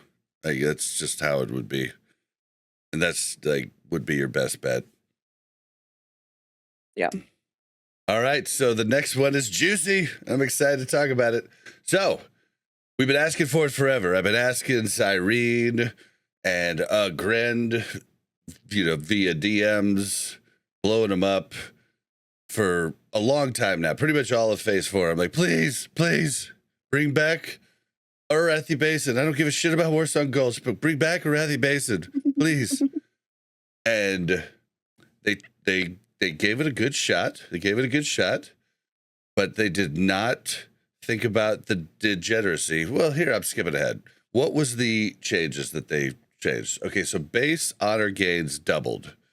Okay, so I believe this is only in Arathi Basin and in Warsong Gulch. I don't see it saying that there, but I get significantly more in both of those dungeons than I do at the Blackrock event. And I feel like the Blackrock event's broken right now, because I killed somebody and got like 95 honor, like during Blackrock. Yeah, so it might just I definitely got like 2K for a kill the other day. So okay, I'm pretty sure it's working.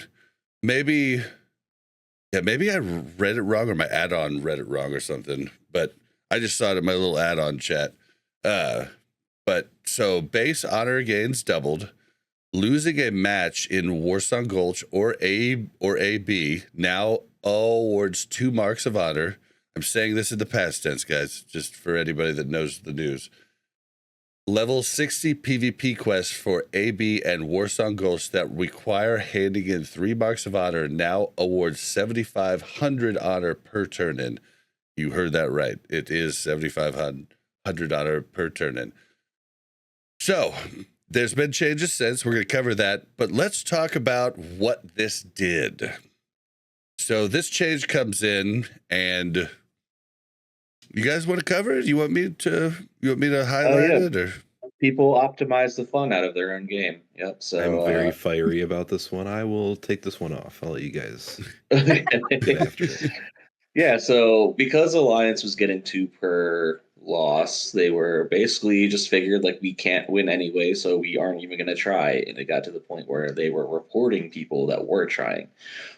I believe that a pretty massive ban wave went out because of that, because that's just truly some degen shit to like report somebody for trying in a battleground is like the most like ridiculous thing you can even do. And like if you say that out loud to yourself and think that was fine, then you need to have a little bit of a look on yourself. So any of you listeners that did that and are currently waiting on the bench for the next 6 days, you deserved it. Well, here, okay. I was going to bring that up in a second, but since you brought that up, that is the rumor is a ton of. We're kind of jumping ahead, but it looks like a ton of Alliance got short bans. I hope they're short, because I want them to come back. We need them to come back.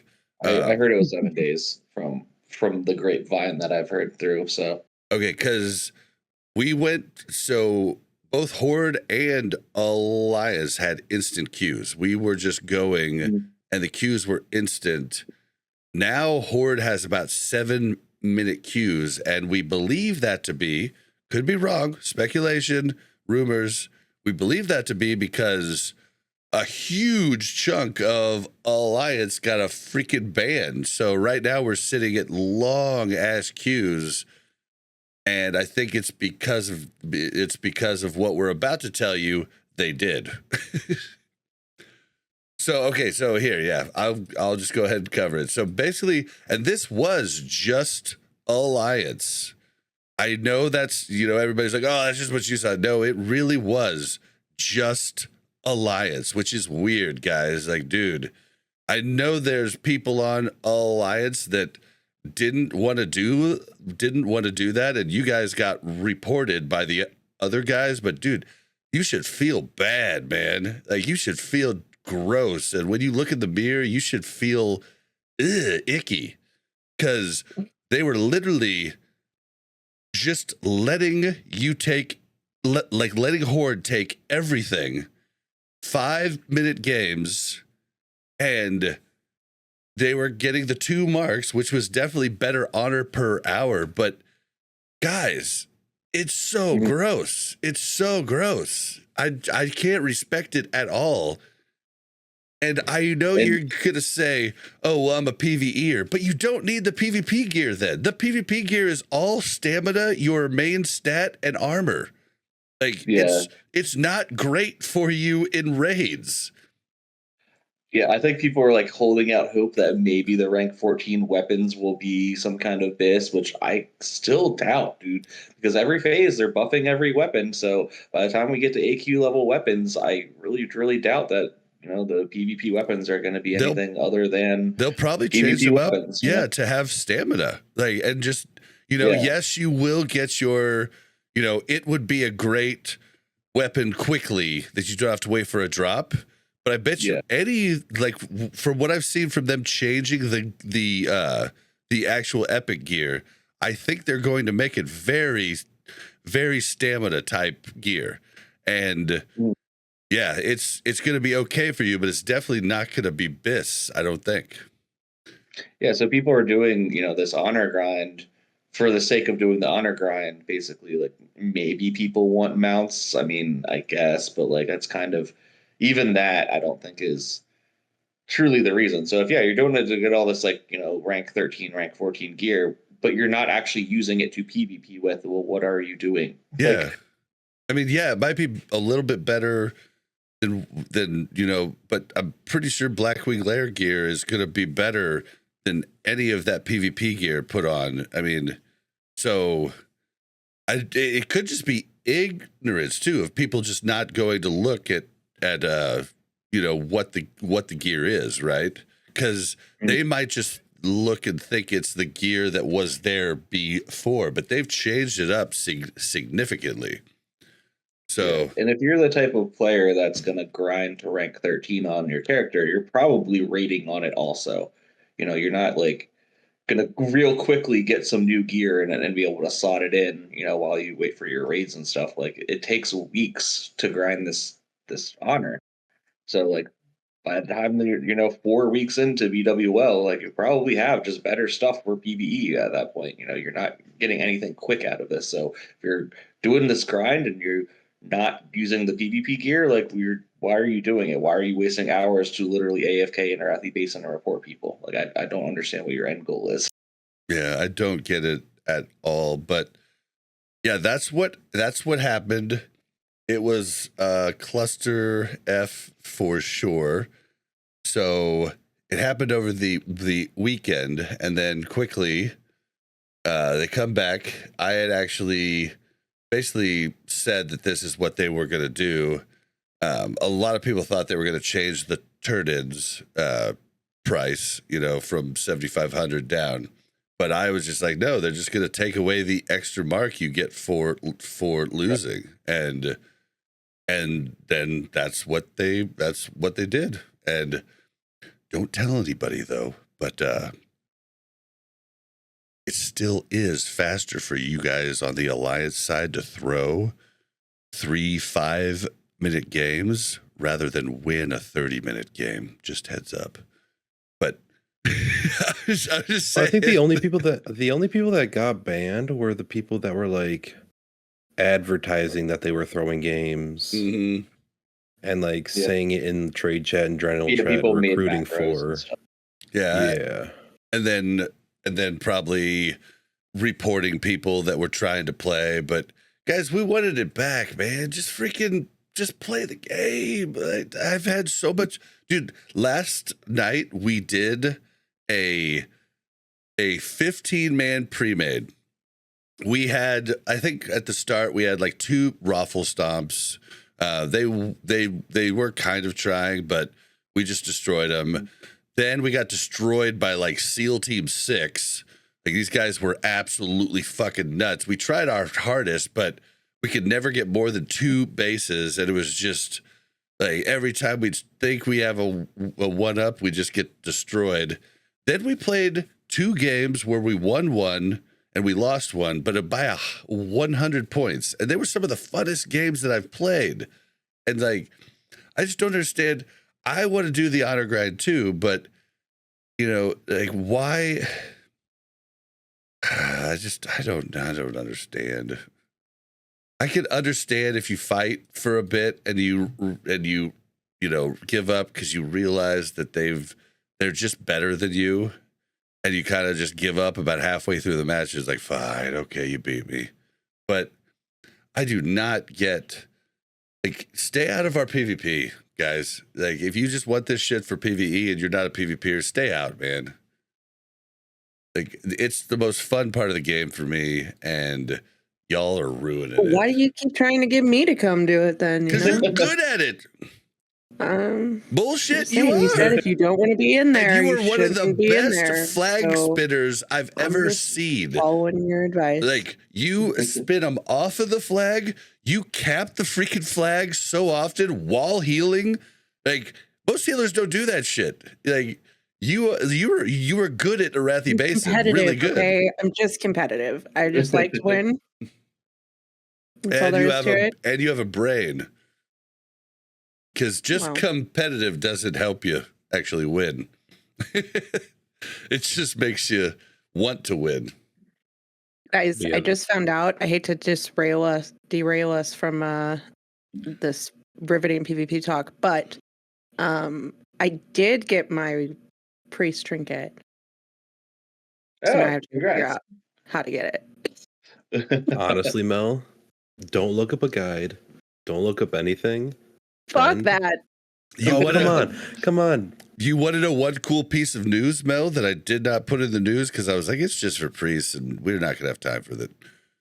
Okay. That trinket is the only trinket in the game that shows up on your character. It's on your belt. What? Yep. That's fire. What? That was, maybe I should have put that in the news because that's something I didn't know this. Never happened. Yeah. That's awesome. It actually shows up because everybody else got a weapon, but you didn't because of beta addiction. So they actually gave you something that you could see on your character when you put that trinket on. That's insanely cool. Mel, you got to get it tonight. Yep. Yeah. Yep. Right Listen, after we I'm PvP. Tannerus because apparently I have to talk to a dragon in an alternate dimension in Tannerus, and then I have to run looked up a dungeons. guide. Yeah, of course I did. Get out of here, Liz. I have limited time. I need to get this done. When I got my druid class item, I deliberately, which sucks, it was on my 3rd boomkin, not even my main or my alt. Doesn't that surprise you? No, but that's a whole different story. At what point do you just have 3 mains? I mean, Lives. What do you want me to do with this though? It just says grants a chance to notice odd or overlooked items dropped by powerful foes. And if I use it, it travels to a place outside of time, requires you to be in Tannerus. Yeah, I didn't have to look up my rogue quest. It was just like the quest text just said exactly where to go.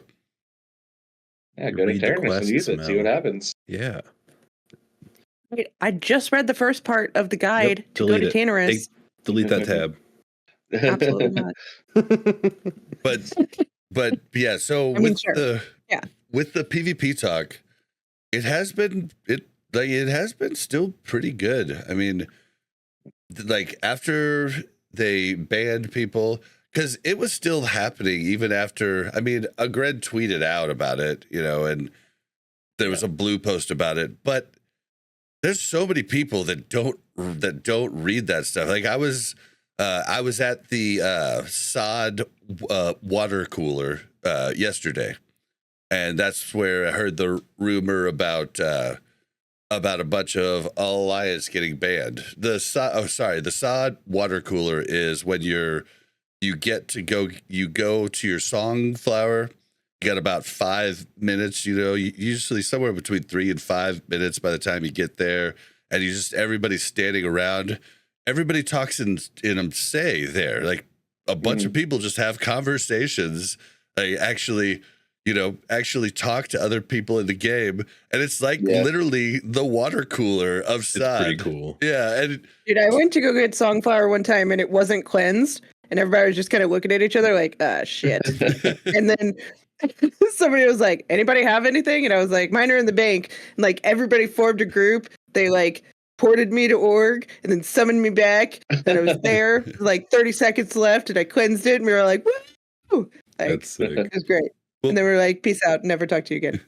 The whole point of me talking about that is that's where I heard that rumor and I was like, well, why don't you just DM Agred and ask if they did that? He goes, who's Agred? I was like, oh, okay, see, lots of people don't know about this podcast, don't know about, content creators, don't know about the devs, don't even know to check the forums. They just play the game and they hear stuff from people that are in the know, but that's probably the majority of people. So it was just maybe really they get funny. their information from the water cooler, and maybe the water cooler is not the most reliable source of information. That's just what I'm saying. Well, I just thought it was funny because it literally is like a water cooler. There are times where I do notice that the people that I play WoW with, there is like this kind of bubble. Uh-huh. We know a lot, we've played a lot, we know how to do things. And occasionally when I like venture out, I hate to use it as like I'm at a petting zoo. Yeah, it's a whole different world. I was in a Molten Core 20-man on Heat 1 with a full guild of like people that there's 2 people that didn't know how to use soft res. One person didn't have a Discord. I'm like, this is like a whole different. It's a whole different world. Whole different world. That's the majority of That's the majority of the population too, and it's something we don't think about and we take for granted. We're in a great spot with the with the guild we're in and the circle of friends we have, and we keep learning from each other. I mean, I learn something new every time we hang out. And it's from different people, and we are definitely blessed there. But then we have to be extremely intimidating for other people to hang out with that aren't in the know like us. It's got to be, and they're just not going to tell us that they don't know something half of the time because they're going to be like, better about reminding her. I mean, it's the same thing in like my job, right? Like I've been doing my job for so long that like things are very common sense to me. And when new people start, I'm like, oh, really? And then I'm like, I have to remind myself that like, okay, I was there at one point in my career, right? Like, so how do I help them get to this next level? And I think we oftentimes overlook that. We're like, well, you should have done the research and all of this stuff. But like, honestly, even doing the research, like you don't understand it till you understand it, right? Like you can do all the research you want, and until you go in there and realize that something doesn't mesh with something else, or this is how that mechanic actually looks, like you don't know. And I feel like we sometimes maybe don't give as much grace as we probably should. I mean, with raid leading, it's especially prevalent because, there's going to be like half the raid, like, do we really have to go over this? Like, do people really not know this? Yes. Yes, we do. BWL now. We are in BWL now where personal responsibility matters. And if you fuck up, you can kill everybody. Like it's no longer Molten Core. Like, well, you died, all right, it's probably fine. But like, also, on top of that, remember I told you asked the wrong question at the start of both of our two raids? Killnine asks, all right, I'm going to do a ready check. If you have not ever been to BWL, click no. Well, I thought to myself, shit. You should have said, if you've not been to the Season of Mastery, BWL, click no. Because I guarantee, like, just the questions that came out later, those people had not been to the Season of Mastery, BWL. I should have hit no, but I didn't even think about it, because it was BWL, but it's not the same BWL at all. So, so it's just like, yes, we have to explain. Freeze that. So, luckily, a couple people did hit no anyway, and I just had to go through everything. But, yeah, I mean, like, people were messaging me like, do we really have to explain all this? Like, yes, deal with it. It's our first time in here. I'm explaining the fucking fights, dude. So, sorry. And I hate buffs are ticking, and I'm like, yeah, we know.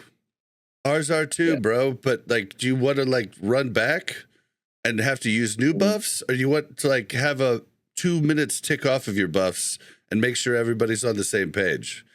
And then the people, there's people that don't listen.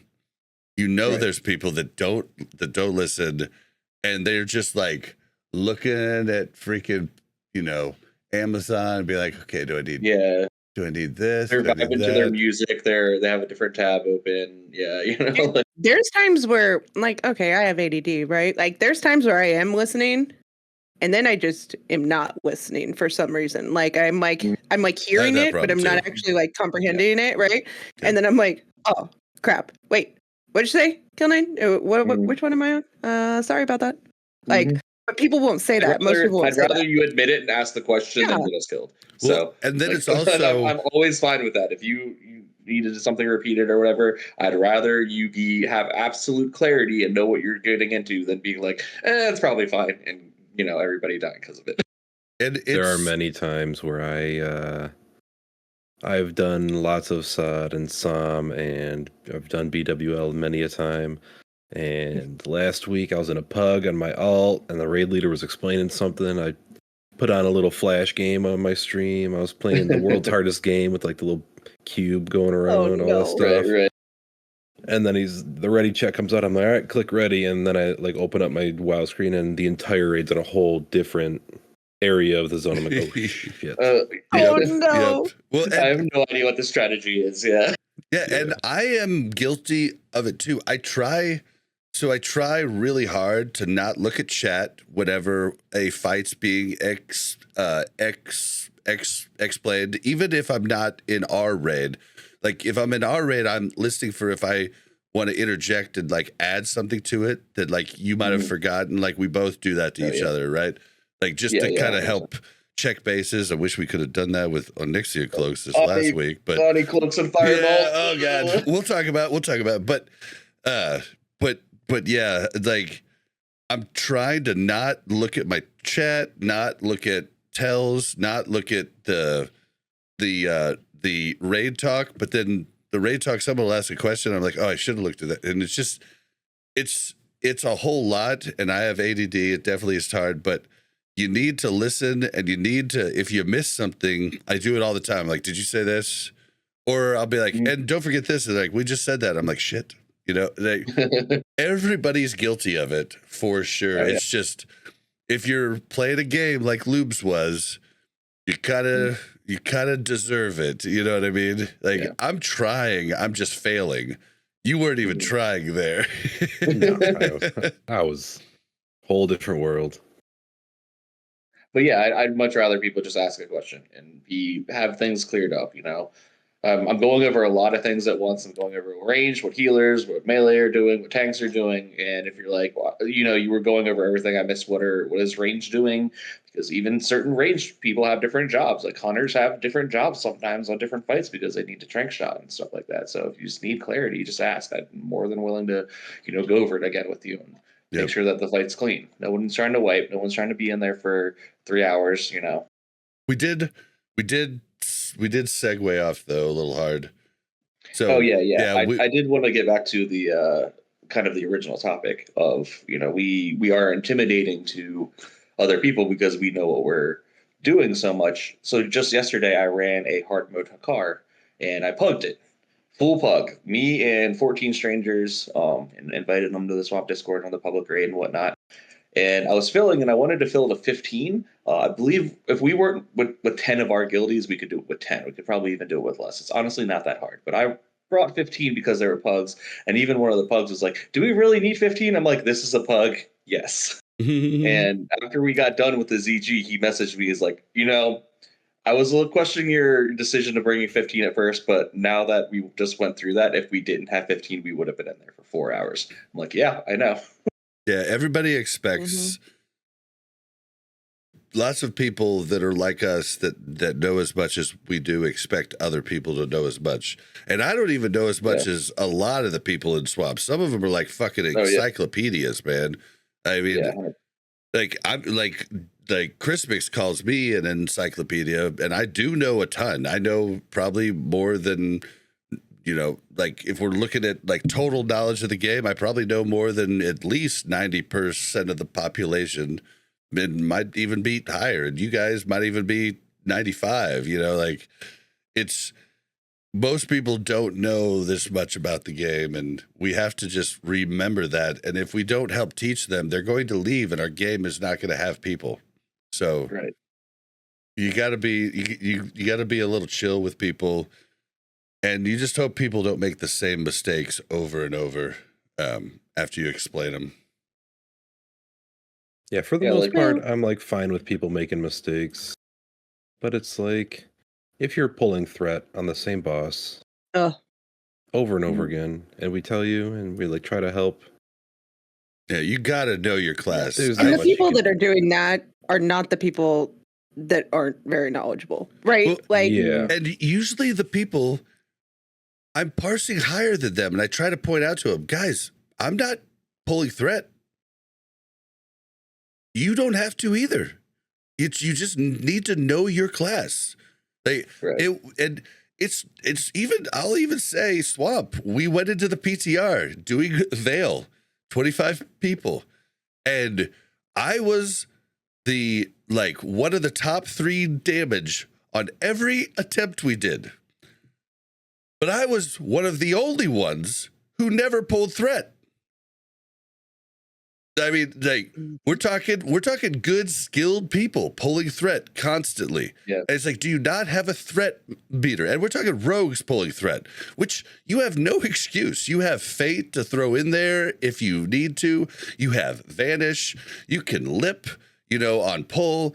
Like I pulled threat never, and I was almost always the top rogue in damage in our attempts, but I was like top 3, and you get more damage if you go slower. I just don't. Everybody's got the whole wrath brain of like once see tank throw a thing out of tank, you're good to pull, right? And that's just not the way it is. And poison knife is not Avenger Shield. It is not snap threat. You gotta let them get it. Yeah. Well, we kind of strayed away from the honor game talks, but that's okay. Honor, guys. Oh, that's what we were talking about? Be cooler in BGs. That's where we'll leave that. Next thing is world buff changes in Season of Discovery Phase 5. So basically they changed it. So it used to be, for anybody that doesn't know, Dark Moon Fair world buff used to be on a 4-hour cooldown. It was bugged when you would unboot, it would restart the 4-hour cooldown. You would have to wait 4 hours, on Sundays. If you raided on a Sunday, you'd have to wait 4 hours after raid in game, or you'd have to log out in a major city for 8 hours straight, and then you could get your buff again. That's been removed. It's now a 5-minute cooldown to get that back. In addition, the Head of Ani, Heart of Akar, and Rend Blackhand, all 3 of those quests can be redone now. I'm assuming it's the Head of Nefarian too. Maybe not though. I think it says there's a 10-second cooldown on the Dark Moon Fair buff. Oh, you're right. Yeah, 10 Yeah. seconds. 10 Never seconds. mind. My bad. By the time we click through the dialogue again, it'll be up. So. Yeah. Okay, Right? so, all right. But yeah, the head of Onyxia, Heart of Hakar, and Ren Blackhand, all of those world buffs, now you can redo once a month as someone who has done it already. So this means that you could go ahead and get another head of Ani if nobody needs cool. it, and then you could use it once a month to put the buff out. So the buffs aren't as scarce. I made a big Like that. mistake doing that. Really? I turned in the heart quest for my sweet caster trinket, and then I'm like, oh, this guy has another quest for me. Oh, Walk no. up to him, turn it in. You just did it right away. I did 2 right in a row. Oh. Yeah, I don't think you Side- need the item again. I'm pretty sure you just started. Oh, and turned it in, really? right? Yeah. Yeah, You that's my just have understanding it. of it is that, yeah, it's just there and you can just go trigger it once a month. So, Oh. yeah, if you needed the item again, that would actually not even really be doing anybody any favors. Well, it would once everybody, like, the reason it's dropping so frequently now is because everybody needs it, right? And then once everybody stops needing it as much, it starts dropping a little less frequently, and it's kind of annoying, right? Like, Yeah. I mean, you can already tell that there's or before this change happened, you could tell that the Rens weren't going out quite as frequently. I mean, right. because you needed to do Ren to even get attuned to Ani, so everybody was spam turning that shit in. It was dropping literally every 3 seconds.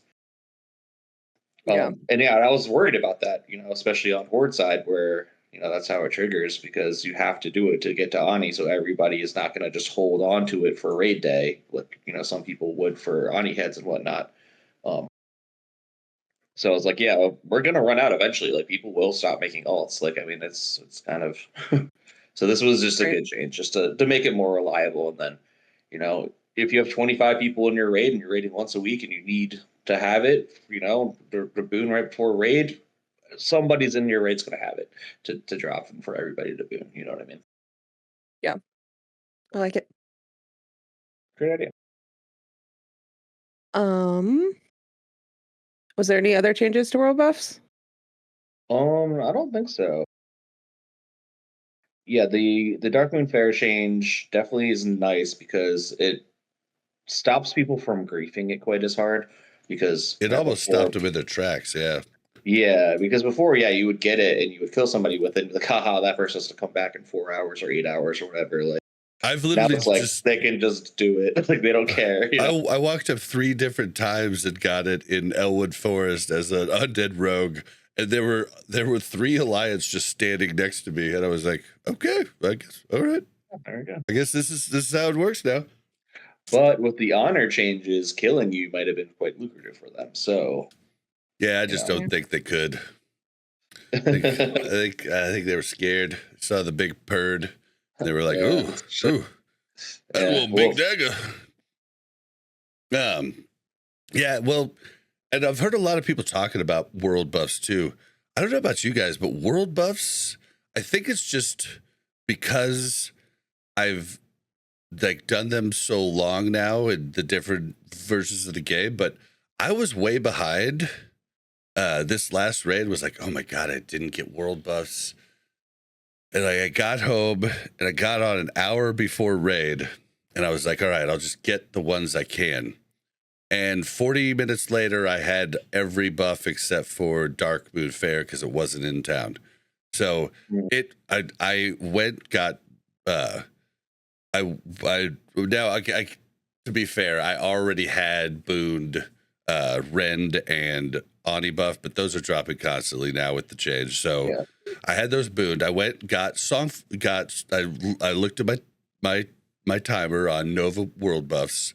Songflower was going in 7 minutes on a lair I wasn't on, so I had a guildie give me a lair, headed to Fellwood, got my Songflower, got a port back to Org took Org to Grom Gull, flew down to Booty Bay, got my my ZG buff.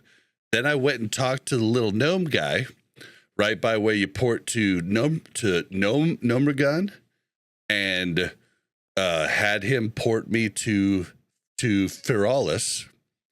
Then I never even thought about doing that. Yeah, then dropped down, walked over to Dire Maul, because a lot of people are selling Dire Maul buffs, but not selling summons. So walked over to Dire Maul, got in there, got my buffs there, and then just went back. I was like done. It was easy peasy. I am gonna start doing that with the summon. Yeah, guy. that is That's some sick tech that I've never even thought of. Right. Well, I guess is that like leatherworkers only, or if you've done the quest that takes you over there, you just have to talk to the guide. You say, "Beam me up, Scooty," and then when you try to take the teleporter back, it just drops you right there, and you're right there by town. Talking about pop culture references, right? That's one right there. Yeah, I know that, Scotty. I got one of them. But yeah, I mean, I think when people like think about 2019 Classic and 2004 and getting world buffs and how much of a pain in the ass it was, a lot of it was that first off, Chrono Boons didn't exist, and second off, people were like had to schedule when Ani's went out because there was the internal cooldown and whatnot. So like you could only have one Ani or one Nef go out every 8 hours or whatever it was. So you had to log in exactly at 7 o'clock and get it in, and then log out, log in and get a summon over, and then log out. And like this process that takes us because of boons, now half an hour isn't that big of a deal. Where it would take you literally 2 hours before raid because you had to get a summon and then log out, and then okay, can I actually get into DM yet? Because my buffs are ticking, and am I sitting here and wasting my Songflower while I'm like trying to enter the dungeon and too many people are in it? All right, well I'm gonna log out and wait a couple minutes and try to go in, and like all of that stress that went into it is just completely mitigated. God. So yeah, and it's you'd have to have a priest mind control the quest giver if you wanted to like reset it, and then you could go ahead and drop, and then everybody would grief you killing the other side priest. It was a whole thing, but yeah, I was getting buffs before in 2019 Classic. I was getting buffs before raid one time, and the girl I was seeing at the time was playing WoW with me. And it was 7 o'clock. I was in Stormwind with my entire raid. We were waiting for the Ani buff to drop. Like I was all tabbed. I was in Discord. I was waiting for like the Nova World buff alert to go out so I could like immediately log out. I didn't even see her because Stormwind, if you remember that at the time, was a complete madhouse. Like it was laggy. People would try to pull in Teramis and stuff to grief people. Like, it was a whole thing. And she texted me all pissed off. Like, I waved at you in Stormwind and you didn't wave back. I'm like, I did not even see you, like straight up. Well, and now it's even better because, I mean, if you actually do well, you don't have to re-get buffs for 3 weeks, If you don't die, you don't have to, because now you can reboot every 5 minutes. So the only there thing are very few things. Right? There's very few things more pretty in WoW than when you hover over your Chrono Boon and your buff, and it's just 120 minutes, 120 minutes, 120 minutes, 60 minutes. Oh, it is gorgeous. Yep. Where even when the boons first came out, you would have to pick and choose. So you'd end up maybe getting first half the buffs, then booting them, and then waiting the timer out. But things have gotten good on the world buff side. Yeah. So much that I'm even using them in BGs and shit now. So yeah, exactly. Yeah, because I'd have raid at 8:30. I'd need to get on at 5:30 to start getting my buffs because of all that nonsense where you had to log out and wait and get a summon and log out and wait, and you couldn't really walk away from your computer because buffs were scheduled at 7 o'clock, and if you weren't there, you didn't get Ani, and like that was that. All right, the next one here, guys. I need your help here. The Moonkin Druid Astral Form found in Season of Discovery. Man. What is this? So awesome! It is incredible. It's like So you know how boomkins have to shapeshift into boomkin after they mount up, and that costs 1/6 of their mana bar. Wait, you have to shapeshift into Boomkin after you mount up?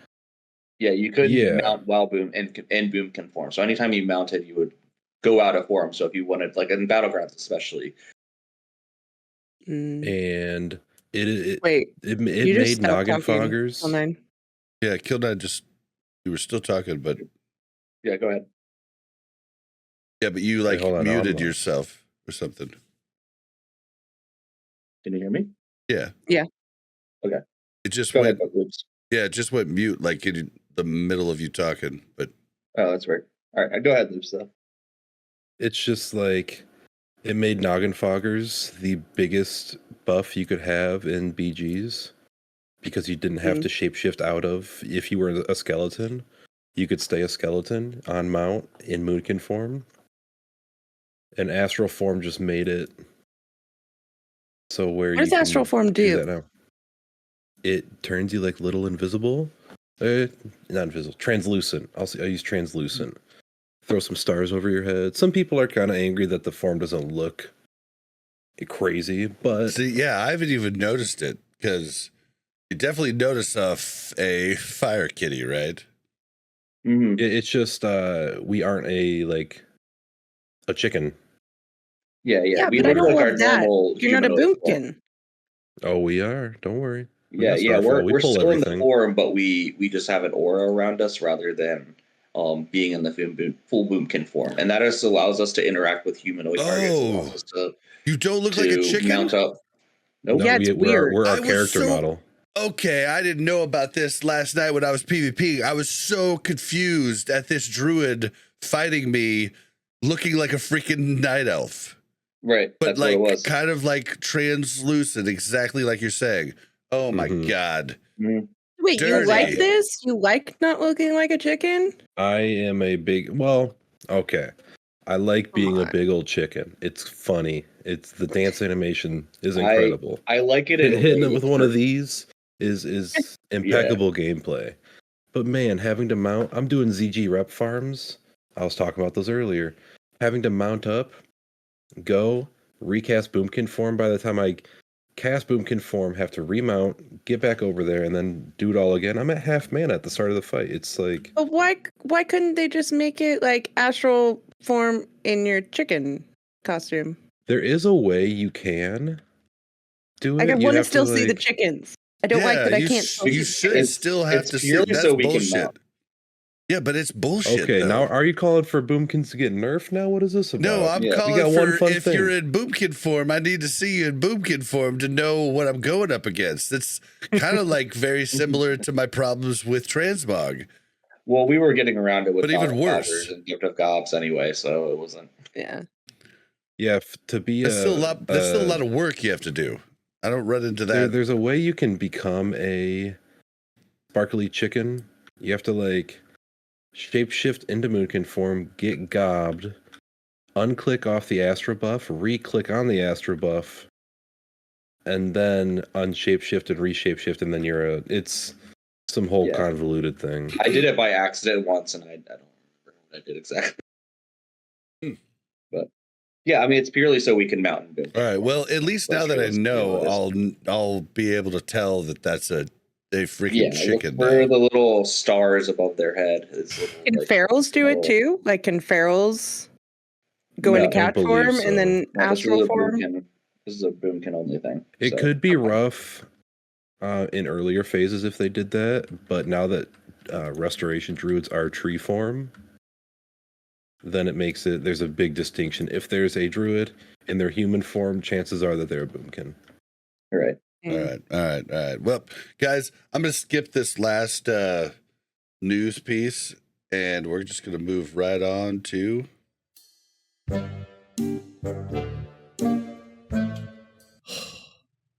Bobby, we need to have a talk about this World of Warcraft Classic. Do I look like I know what a WoW token is? All right. Blackwing Lair. Where do you want to start? You want to start with... I don't know. Where do you want to start? There's all kinds of places to start. FXs. kind of come back to that that comment earlier.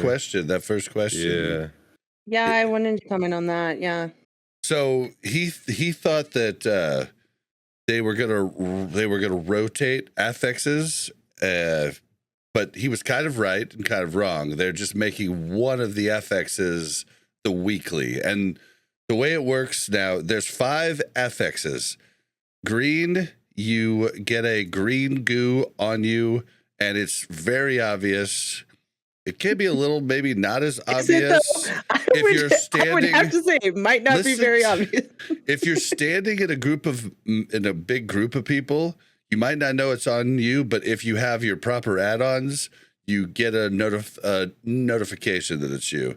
But when you get green, you go off. You have 10 seconds to drop it in a corner. You have blue. Blue is very similar. It's not as noticeable, but blue will make your character glow blue. When that happens, you have, I think, 5 or 6 seconds for at least 4 people to stack up on you, and you share the damage taken. There's red. Red is where if anybody in the raid drops below 90%. Fuck red. Did I say red? I just said fuck red. Okay, yeah. If anybody in the raid drops below 90% health, then they get a ramping up dot, fire dot that will keep ramping up and doing more and more damage until they're healed to 100% to drop it off. Then we have bronze. Bronze is the one where it just makes you like fast at times and slow at times. So you get a speed buff and a speed debuff periodically, randomly. And then you have bronze is just awkward. Yeah. Mm-hmm. And then you have black, which actually adds a new mechanic to each boss. I've only done black on a couple bosses, but I'll tell you, black on the first boss is not hard at all. You fight this little like mini boss Drake that's really not a problem. But yeah, those are the 5. Each week you get there's a weekly. Yeah, there's a weekly one that will give you 1 extra chest of loot at the end of the dungeon. You get another extra. Hold on. Question. Is it as long as you do multiple affixes, or is it just like you could do just that one? You could do just that one and get an extra chest. Then, if you do at least 3 or more, you get an extra chest. What I don't know is, do you just get a chest regardless of if you do any of them? Is that the main chest or? Okay, so remember at the end there was the big chest in the middle and there was 2 smaller chests on the side? Yep. The big chest in the middle is for doing the weekly. So if all you do is the weekly, and you get just the big chest. Oh, I know. The other 2 smaller chests are for doing 1 additional, to a max of 3 total chests. So if you do all 4 or all 5 affixes, you don't get any more loot than that. But if you didn't do the weekly and you did 2 of the other ones, you would get the 2 small chests and not the big one. And then if you don't do the weekly and 1 other one, and you get the big chest and then 1 small chest? 1 small chest, yes. Oh, okay. But the only way your weapons are, what's it called? Shadow, the Shadow Flame, yeah. Yeah, the one that makes them look cooler, makes the one-handed swords go on your back, yada, yada, yada. The only way you get those versions of that items from the main chest is if you've done the weekly and 3 total. Yeah. Okay, so I love that they implemented the weekly one, because I think that it will stop people from never doing 2 of the affixes. Right? Like, because if you only had to do 3, like a max of 3, people were going to figure out which the 3 easiest were. And those are the only ones they were going to do. They were never going to do the other ones, right? Yeah, like, they definitely just weren't. And I think it does make it a little bit more interesting every week if there's some little different mechanic that's, slightly different. Now, for us with ADD that have to listen to mechanics, that, presents a struggle. And for Killnine, who's raid leading all these people that think they know the mechanics, that is also a struggle. But and then prove me wrong on this immediately. Yeah. Dealing with hunters, you know who you are, saying my frost trap doesn't do any damage. Yes, sir, but it does aggro. And if your frost trap is hitting him before the tank hits him, either. My buff doesn't do any damage either. But if I buff before the tank hits him, I will get aggro. Yeah, I learned that the hard way back in 2019. Yeah, 2019 when we went into Vale, and I'm running up to Vale, and I do battle shout, and boom, I get aggro, and I was like, oh, shit. Battle shout hits 5 people, does more aggro. Yeah, so it's not about damage, it's about aggro. Yeah, that actually became a meta for tanks to get snap threat is just by spamming battle shot. Yep. I have enjoyed that. It kind of makes you like maybe next week the affix is red, and maybe we have one person flex healer. Get out of here. I'm just saying maybe we have one more person flex healer because it's a red is a lot. Affix. Red on paper sounded easy. Red is hard, very hard. I think what people don't understand is from a healer perspective, like, first of all, we had different people. So it wasn't as like tight as it usually is, right? So like we had different people. Yeah, this is our first run on Saturday. Yeah, and typically if I see somebody at 90% health, I don't give a fuck. As long as they're not going below 90%, right? Like I might toss a renew or something if I have a chance. Right. But I'm not worried about them. They're not actively taking damage, right? But with this, it was like everyone was actively taking damage. So then you have all your healers split across all of the people, and then the tank dies, right? And it's like, well, now it becomes there's a little bit of replayability because you never know what you're gonna get into every week. There's gonna be some sort of different mess. I just feel like there should have been some sort of incentive to do the black trial. There will be outside of logs. No, it will definitely be the weekly at some point. Okay, then I'm down. Yeah, I think the black trial be the very last. I think the black trial will be easier than red. Really? Yeah, I think so too. I don't know that we can judge red without our core group. Like, I would like to try red again. We've already talked to so many other people who have done it. Red is hard.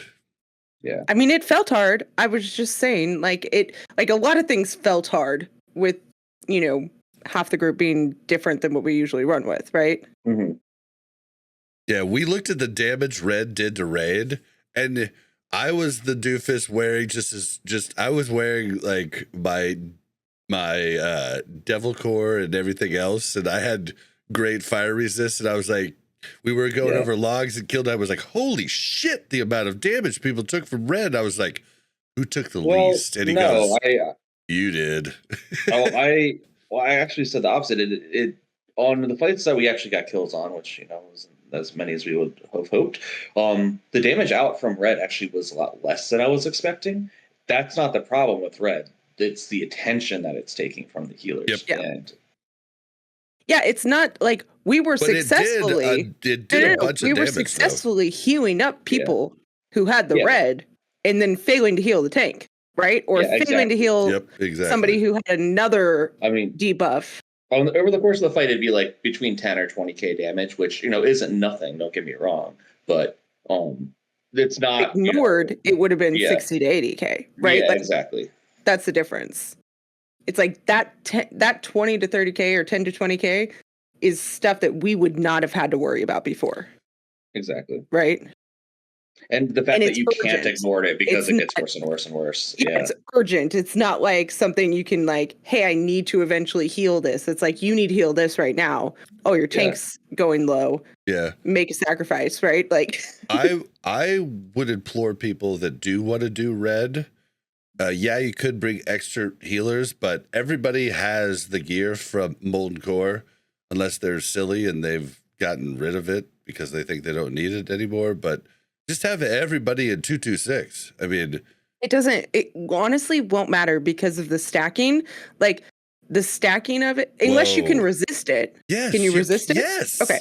That's why I took the least damage from red across the entire raid, because I was the one guy look at me that like kept I'm my stupid. I'm just sitting here asking a question, and you're trying to make me feel that's a really idiotic question. It's not. I said it was fire damage, which means fire resist.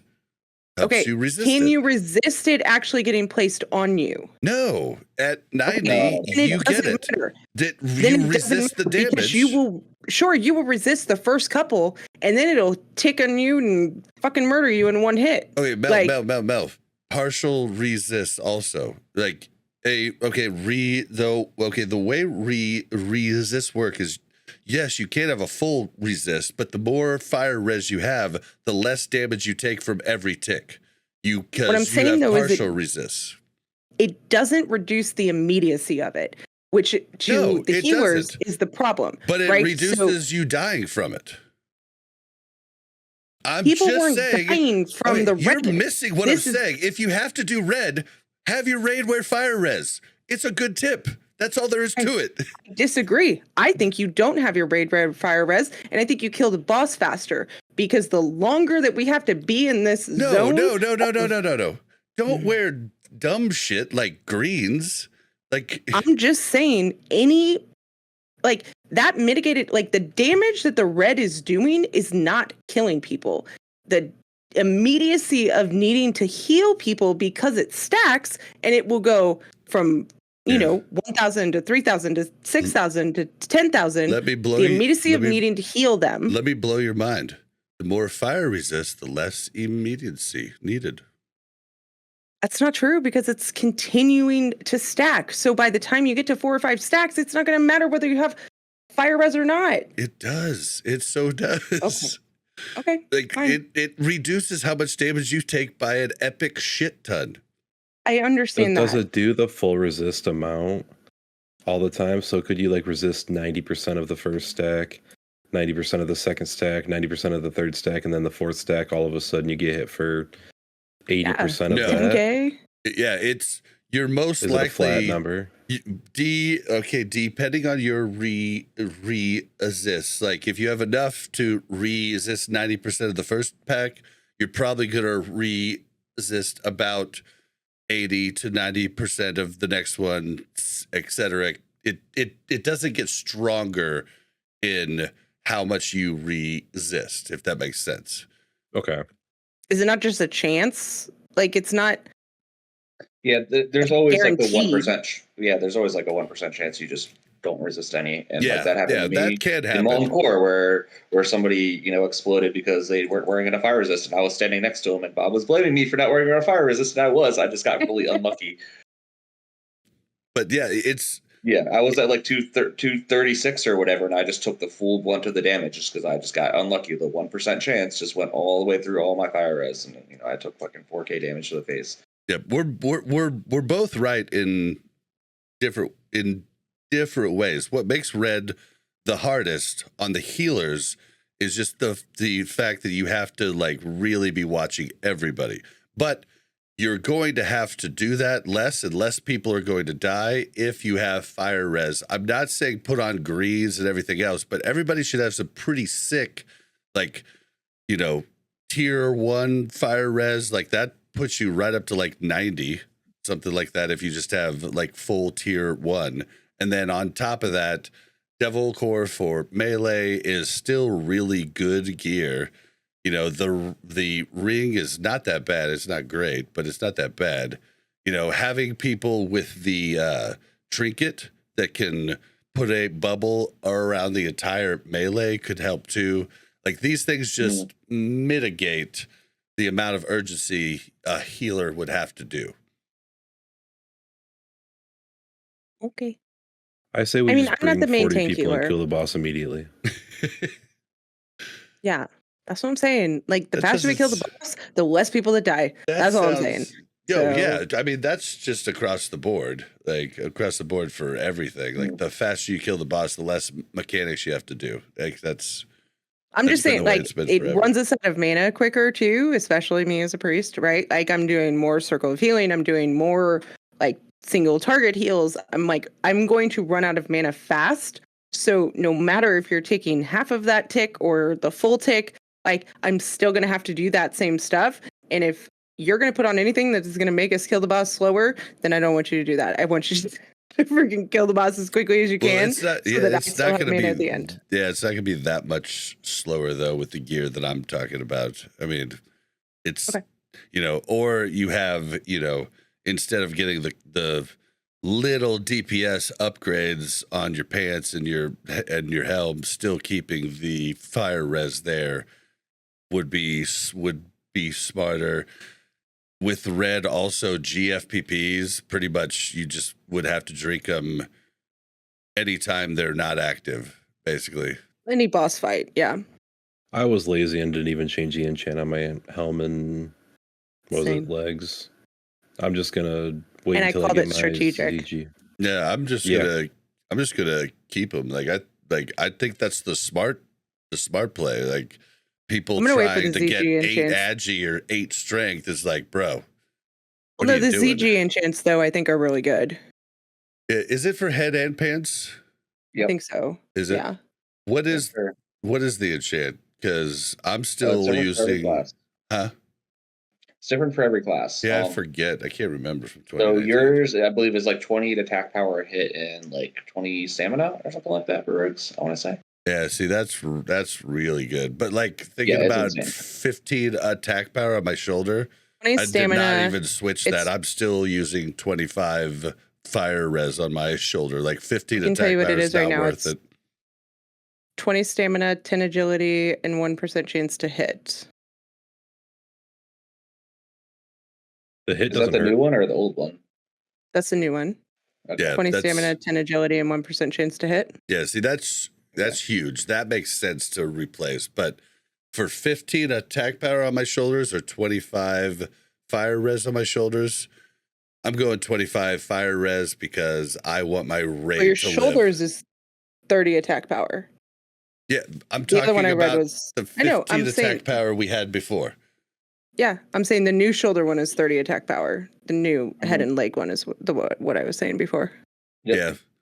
I mean, we eventually want to switch to that, but either way, right now, if you're going to do red, try and have as much fire res as you can. And maybe flex another healer. It won't hurt. Yeah. Yeah. For sure.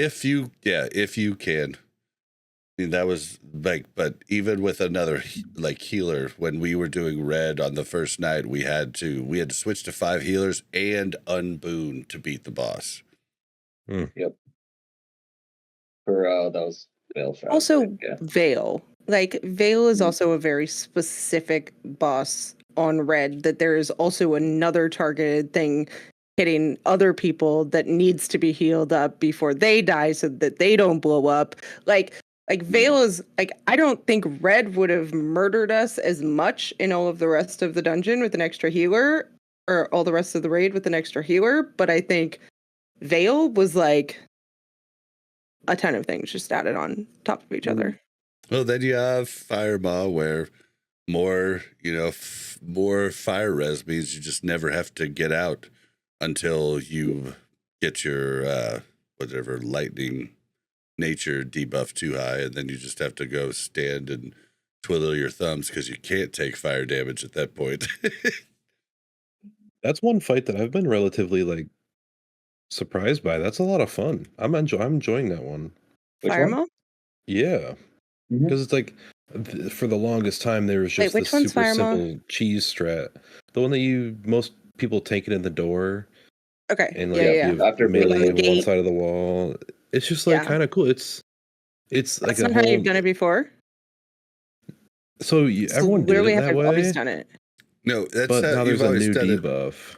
Yeah, but now with the fire res, we just stay in. We don't have to go and drop stacks like we used to. The only problem that runs in is with the new I drop stacks. debuff. Yeah, well, if you're wearing fire res, you don't have to. You never ever get past 2. Like, I mean, it's just easy for me to drop stacks because I'm standing right next to the place to drop stacks. If nobody's Yeah, taking that was damage, one of you those should fights be that was like able. super Healers, cheesed. yeah, healers should be able to heal without even ever not on the taking melee stacks. side. Not on the melee side. I'm Yeah. helping on the melee side, so there's Yeah, no way that's to it. stand on the melee side and not get stacks, which is fine. Yeah, with those fights that were like super optimized, super cheesed, and it's like these new little, like the affixes change stuff, the saw mechanics change stuff. Ebon And Rock and Flame Gore, I think, enjoy it. are my favorite changes. Where you Those fight are pretty both of cool. those, and you have to have them die at the same time. Like, I really and I like see that. it coming to where there's going to be a cleave strat, and it's a DPS race, and it kind of reminds me of that Sunken Temple boss where we had to one phase it on that down phase at one time, Mhm. and we were just sprinting. We were pressing our buttons as hard as we could. Yep. It was so much fun, and You like, got 5 seconds or you're all gonna die. Yep. Yeah, and like that was the when we easier way to do it. We're Sorry, go eventually gonna like stack those together once we have the gear and once we have the damage. We'll stack them together, full cleave, and just power our way through it. See if we can make the DPS check. And it's like I can see that happening. It's just kind of cool. Yeah, yeah, and it's cool. Just doing the transition, like I thought I was gonna hate that the most, but it's so much better than the old way. Ebon Rock, you'd have to sit there. The tanks would be up against the wall, barely able to see anything, like, and just like taunting at the right time, or the raid wipes, and everybody else is hiding. And this is so much better. You have to wear your cloak, Audi cloak, a lot more, which is kind of not as cool, and we forget about it. But Flame Gore was very important to wear the Audi cloak. Me and Killnine both goofed because we're just not used to calling Audi cloak for that fight. But For Fireball, yeah, Audi cloak is, if you do it perfect, you don't have to have it. Right. But if you don't do it perfect and he turns ever and puts it on you guys, then your whole raid's like done. Yep. So yeah, there's no surviving Shadow Flame if you don't have Binding Cloak. You are just dead. Yeah, so it's kind of cool that you have to use the cloak more often, but Ebon Rock and Flame Gore, where you fight them both at the same time, I just think is awesome. Like, I have so much fun speaking with of that the fight. cloak, I saw the Warrior Shield for the first time. Mm-hmm. That's like their weapon that they get, the class piece, and it does the same thing as the Ani cloak. It shrouds you from the breath. Oh shit, I didn't know that. Yeah, and if they take damage from the breath while they're using the shield, they do like 20% more damage to Dragonkin or something. It's so nifty. I think it's a pretty sick item. Yeah, let me read it. Equip protects the wearer from being fully engulfed by Shadow Flame. So yeah, it's just the Ani Cloak effect. It 18 or 10 defense, increases block value of your shield by 18.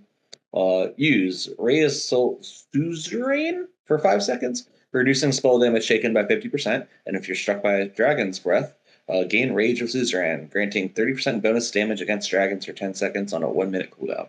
So you can use it on most breaths during a fight. Wow. Okay. Maybe warrior tanks are the way. Yeah. So, or and maybe because we those, see I believe they have casts, don't they? You can pretty much reliably get that off if you have a keybound. And maybe we see the return of a Glad Stance warrior doing damage. I think it's pretty. I think Warrior Tank is the best right now as far as the community has stated in BWL. In, In like, BWL, that's damage or kind of just always tanking? been the case. Yeah. Well, I mean, That's not really surprising. every dungeon's always been the case that Warrior was the best tank until Sod here. You know what I mean? That's true. There might have been like niche things. I can't remember in Nax or in AQ where an actual Druid tank was better for some weird reason, but I don't even remember that. Yeah, I think the only bear tanks we had were like off tanks, and yeah, it was very niche situations. But okay, I don't even know. I guess we could say. So our first night in Saturday, we had a lot of new faces. We went in with 20, and it was a lot of our crew wasn't there. Like 6 or 7 people weren't there, and we got all the way to Cro-Mag, and we just failed at Cro-Mag hard. People weren't getting out of the. Here, Hugo Killnine. Yeah, What about the apexes we had? Yeah, Cro-Mag's another one of those fights that Red makes it exponentially harder because as he's putting out the different things, the diseases, the poisons, and whatnot, they're doing damage, which inherently is just triggering, the red affix and making it harder and harder on the healers. Kind of a snowballing effect.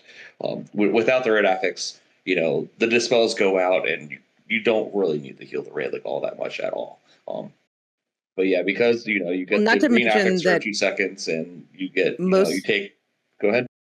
No, I was just going to say most of the things that need to be dispelled and purged and, all of that are done by healers as well, right? Exactly. So then it's like they can't heal, they have to dispel and purge, and then they have to heal those people up to full, and yeah.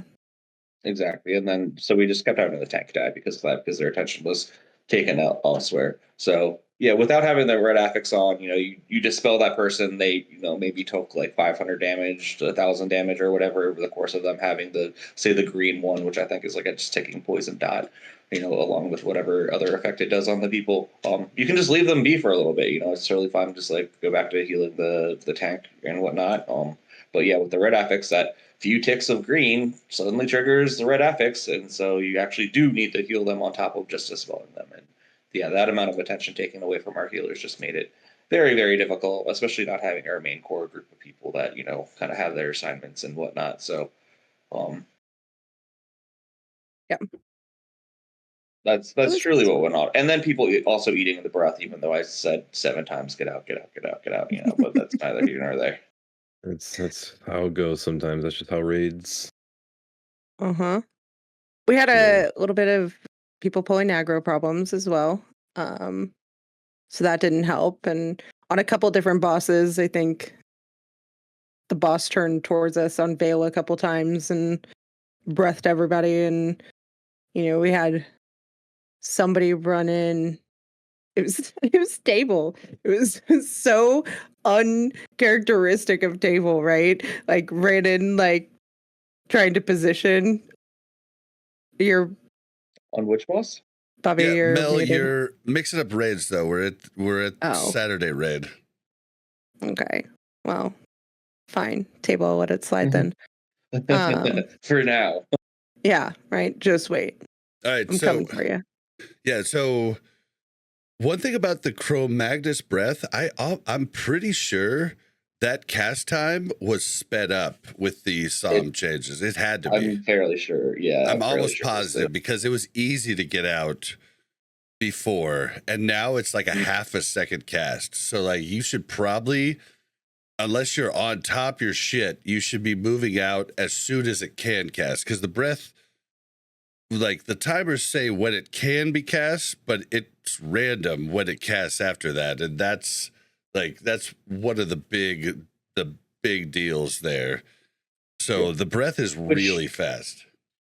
Which, feels bad because, sometimes the cooldown of the breath happens and then he doesn't actually cast for 6 seconds. So you're kind of just sitting there out of line of sight twiddling your thumbs. But if that's what it takes, it's what it takes. And sorry about your farce, but I'd rather you not die. It's really not a DPS race at all on Cro-Mag. So we basically I don't think DPS think it's a DPS race. I think they just don't want to not DPS.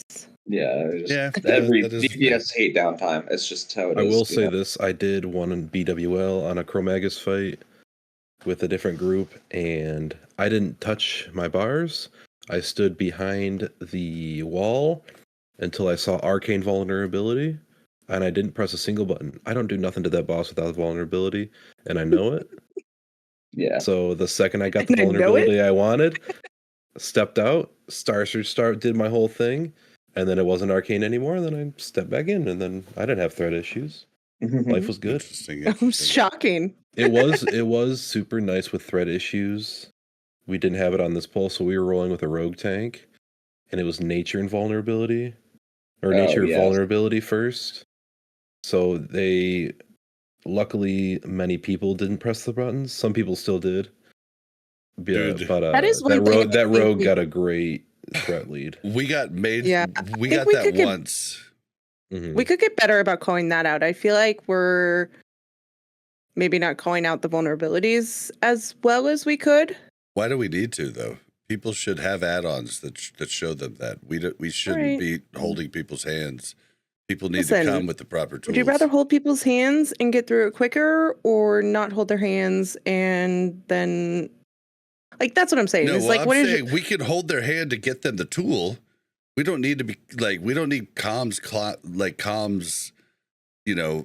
mucked up with us going, okay, it's arcade. All you arcade guys, get out there and do some DPS. Nobody said you had to say, all you arcane guys, get out there and do some DPS. I think just saying it's arcane, and it just reminds people who maybe aren't looking at it right then, if they are arcane damage, maybe I need to watch my thread a little bit better. Gladly monotonely say arcane. Nature. Frost. The add-on literally is, though.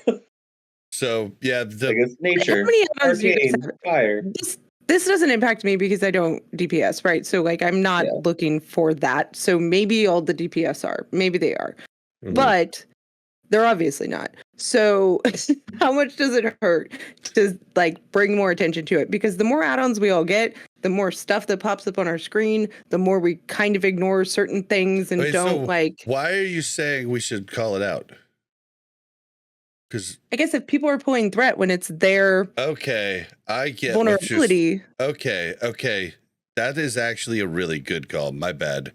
I thought you were calling it out for them to get better DPS. You're saying call it out, the first one, so that people know to stop casting. Well, any of them. Okay. Any of them. If you're... Well, it doesn't matter later on in the fight.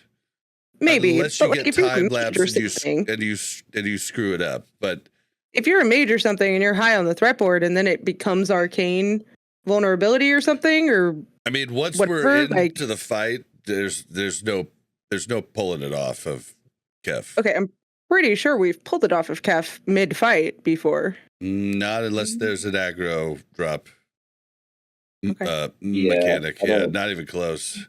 So much threat. If he drops threat, it's because he's dead. But I think it's a good call for the pull. Okay. All right, cool. Well, so we tried one more time unbooting buffs, and that was the end of Saturday night. It was last pull. We wiped on Veil quite a few times, so I think getting to Chromagus was pretty good for the group that we had in the we were explaining every fight. Yeah, and just how many times we wiped on Veil, and then we made it through the other couple bosses, and then we got to Chromag, right? We had to wipe on Razor Gore even. That's a 10-minute fight just because of the nature of it. Yeah, it sucks. Mm-hmm. Did we ever wipe on Razor Gore? Yep. Is that the first boss? Oh, yeah. Okay. He flagged everybody, and we didn't use the proper. We didn't switch to the tank in time. There was remember Kef misclicked, so Kef was he multi-clicking. It was the first time he had done it, so he didn't know you couldn't spam click it. He was just trying to get control of it, and then he lost it, and then he couldn't get it back. So Ether had to try to get it, but it was a hot mess. Yeah, if you don't break the last egg, you're not gonna have threat on that boss. It's just kind of the way it goes. This is kind of great. I missed Saturday. So I kind of got the vibes from our little raid Discord chat that it wasn't something I should be hey guys, how was raid? So now I'm hearing everything that went down. Uh-huh. That's what happens though. It wasn't bad for using red It really Think wasn't. of how much better we would have done if Loops had been there. I'm just saying, Just think of how we probably would have gotten done if we hadn't done red. I mean, red really is what fucked us. But listen, I said that, and people told me I was fucking nuts. I know, Hellbjorn is the biggest offender of that. Where he was like, "Red's easy," and we're like, "I think it's not." Like, guys, I was with you at the start of this run. Pleading my case in raid, and then I got shut down again, and I was like, "Fine, it's the healer's fault. Yep, that's just what we're gonna go with. Sure, you guys can all die." Well, so then, do you want to? Okay, so Killnine, you could go ahead and tell him we talked about it throughout the week, came up with a new strategy. We had two new strategies. I decided, hey, we'll see what it's like to take 25 this week, and then Killnine, if you want to go ahead with like what we decided on the affixes. Yeah. So bronze is always completely free. If you're not taking that one, you're griefing yourself because it's literally just easy. And if anything, it helps you more times than not. Then we did, what was the one of the week this week? Was it green? Yeah, so we had to take green. And then we just kept blue. And honestly, those are just two of the easiest ones. Like the green one is like, it kind of sucks for whoever gets it. Like their parse can get griefed or whatever. But it's completely manageable. It's crazy fucking obvious. If you have green, you just get out with it. And this is what Mel was saying, I think, with the with table, like we're running directly into the raid with it on that one trash pool. Is that what you were talking about? No. Table on Veil, like running in trying to position after we had wiped on him because he doesn't sleep anymore. And Table was like, "Oh, I hadn't done him when he hasn't. I've never wiped on Veil or something." I've never wiped on Veil, so I've never wiped on Veil before. I didn't realize we couldn't go position. Table, get the fuck out of here! That was not helpful. The green and the, I think the bronze, green, and blue are the most controllable. 100%. Sure. Well, they're all obvious. The green, I feel like the green for ranged is much easier. I will say that. I get that, like when you're in, like I played melee for one portion of my WoW career, and I've hated it all the time. So I hate just being in this little like I can't see anything. So I get that, like have your add-ons, whatever. But there were quite a few people that did not get out with the green or get out far enough with the green. It does, like, I think you need to realize it leaves a really big puddle. Like, yeah, the AoE is fucking huge. Like it's bigger than the aura that it like gives off initially too. Yeah, it's like you got to run real far away. Okay. But I don't think we had like any problems with blue whatsoever. Like, no, I think on the previous Saturday's run, I think we did wipe on blue once because the AoE of the arcane bomb that went off in range was just enough to kill one of the people that had burning adrenaline, and then they exploded. That kind of the problem. What's hilarious is like you guys remember on the first boss, I think it was Ether that got the green and then the blue right after, right? And somebody was like, that kept happening. Somebody was like, always that is like a 1 in a million chance that is going to happen again. That's so crazy. And then literally it happened like 10 more times throughout the night. So I figured out that that's a bug. And it's happening to some pet classes on Razor Gore to where you stay in combat for an awkward amount of time and you're the only one in combat. So you're the only one able to be selected for the debuffs. Because after Broodlord, this was happening mid-combat. People were complaining after Broodlord that they weren't dropping combat too. Yeah. I remember that. Or after the suppression room and stuff, like people weren't dropping combat to... Is that Broodlord? Yeah. Yeah, but I think that was like Droobs. Maybe it was Totems that did it? Yeah, it could have been Totems. Maybe. I just know that no matter how many rogues you bring, the suppression room still sucks. Oh, yeah. And it sucks to play a rogue in it, too. Oh, my God, it sucks. I mean, can you guys explain this to me? Because, okay, I feel like I don't really understand the suppression room. So, Bob, you go and, like, suppress the things, and then we can run past them without getting slowed, right? Yeah. But they pop back up. And Yeah. So, if I want to do them in front of you guys, I have to be stealthed.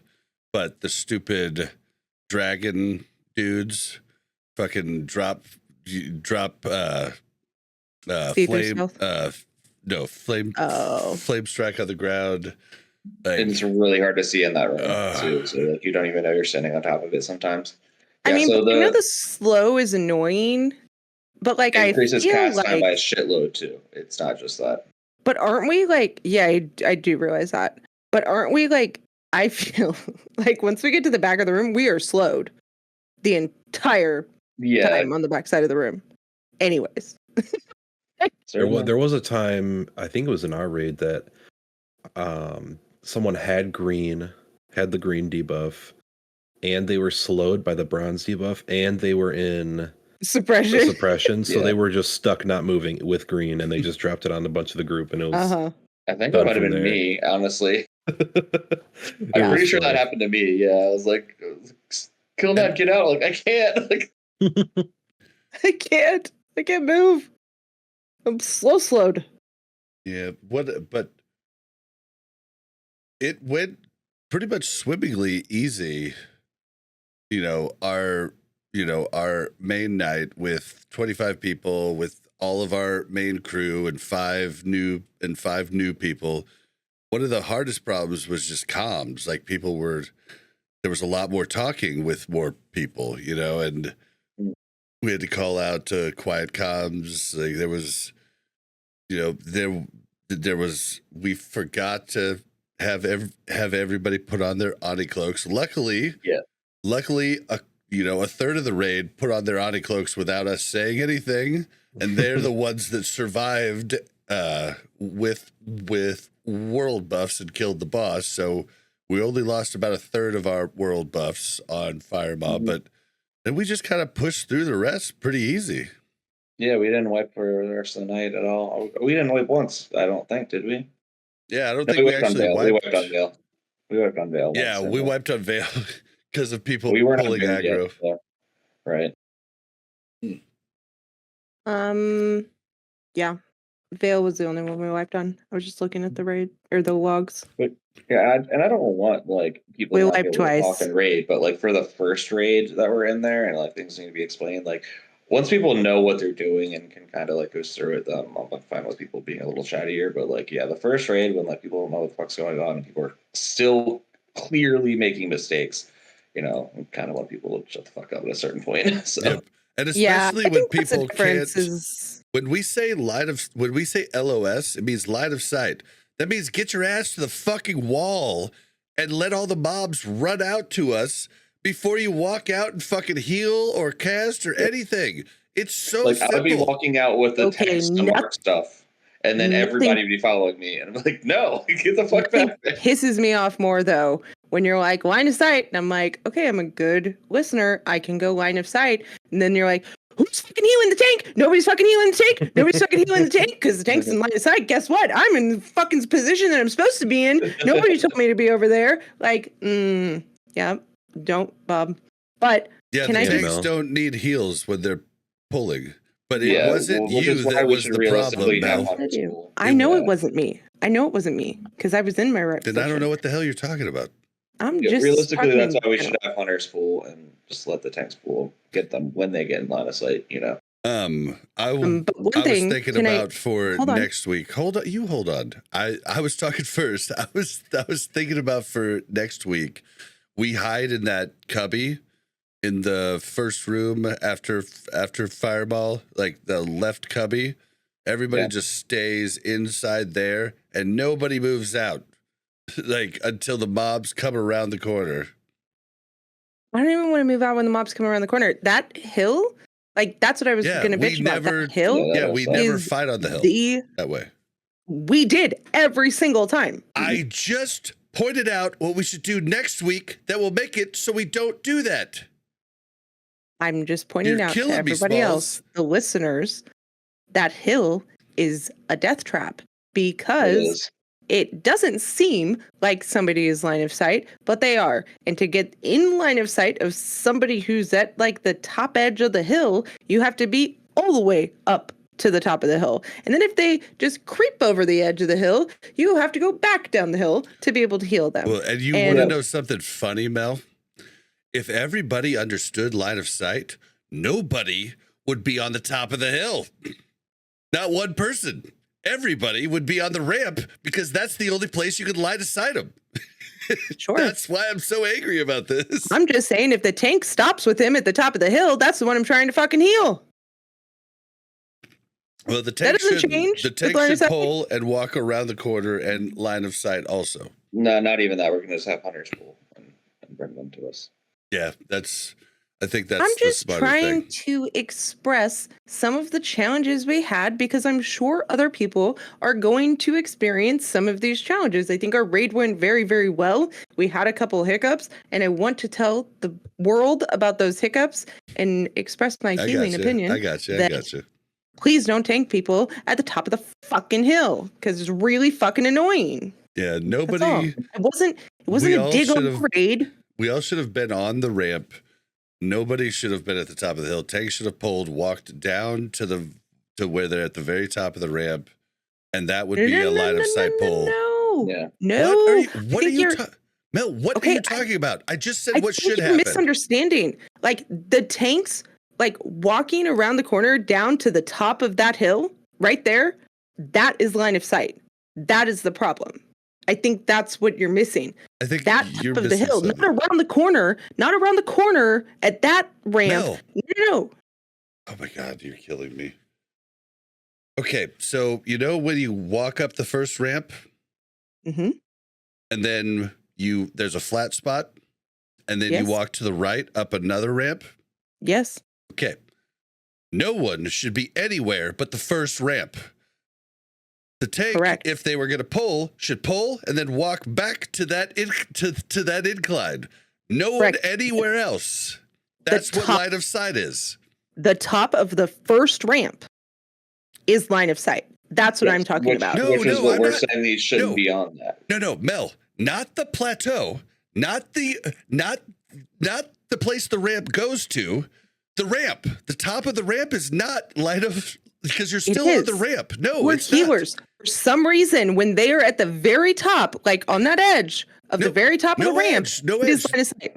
They should be down at least like 5 feet in in-game feet. Just wanted to be clear about where the line of sight issues were occurring. Well, the chances that I purposely line of sight you.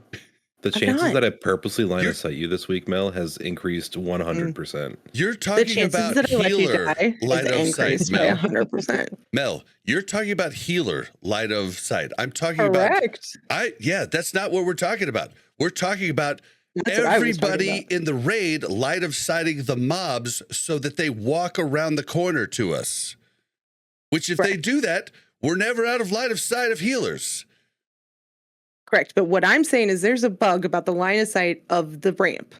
And so if somebody is at the top of the ramp, still on the ramp, but they're at the top of the ramp, I cannot heal them unless I go onto the plateau of the ramp. Then I can heal them. And then I have to go back onto the ramp to heal the rest of the raid. This is the barrier. This is the problem. This is why I'm bringing it up. Yeah, I feel like that's not true. Okay. It is, yeah. We can sometimes sometimes mobs get stuck in that weird little middle ground to where I then have to straddle that middle ground to be able to cast on them.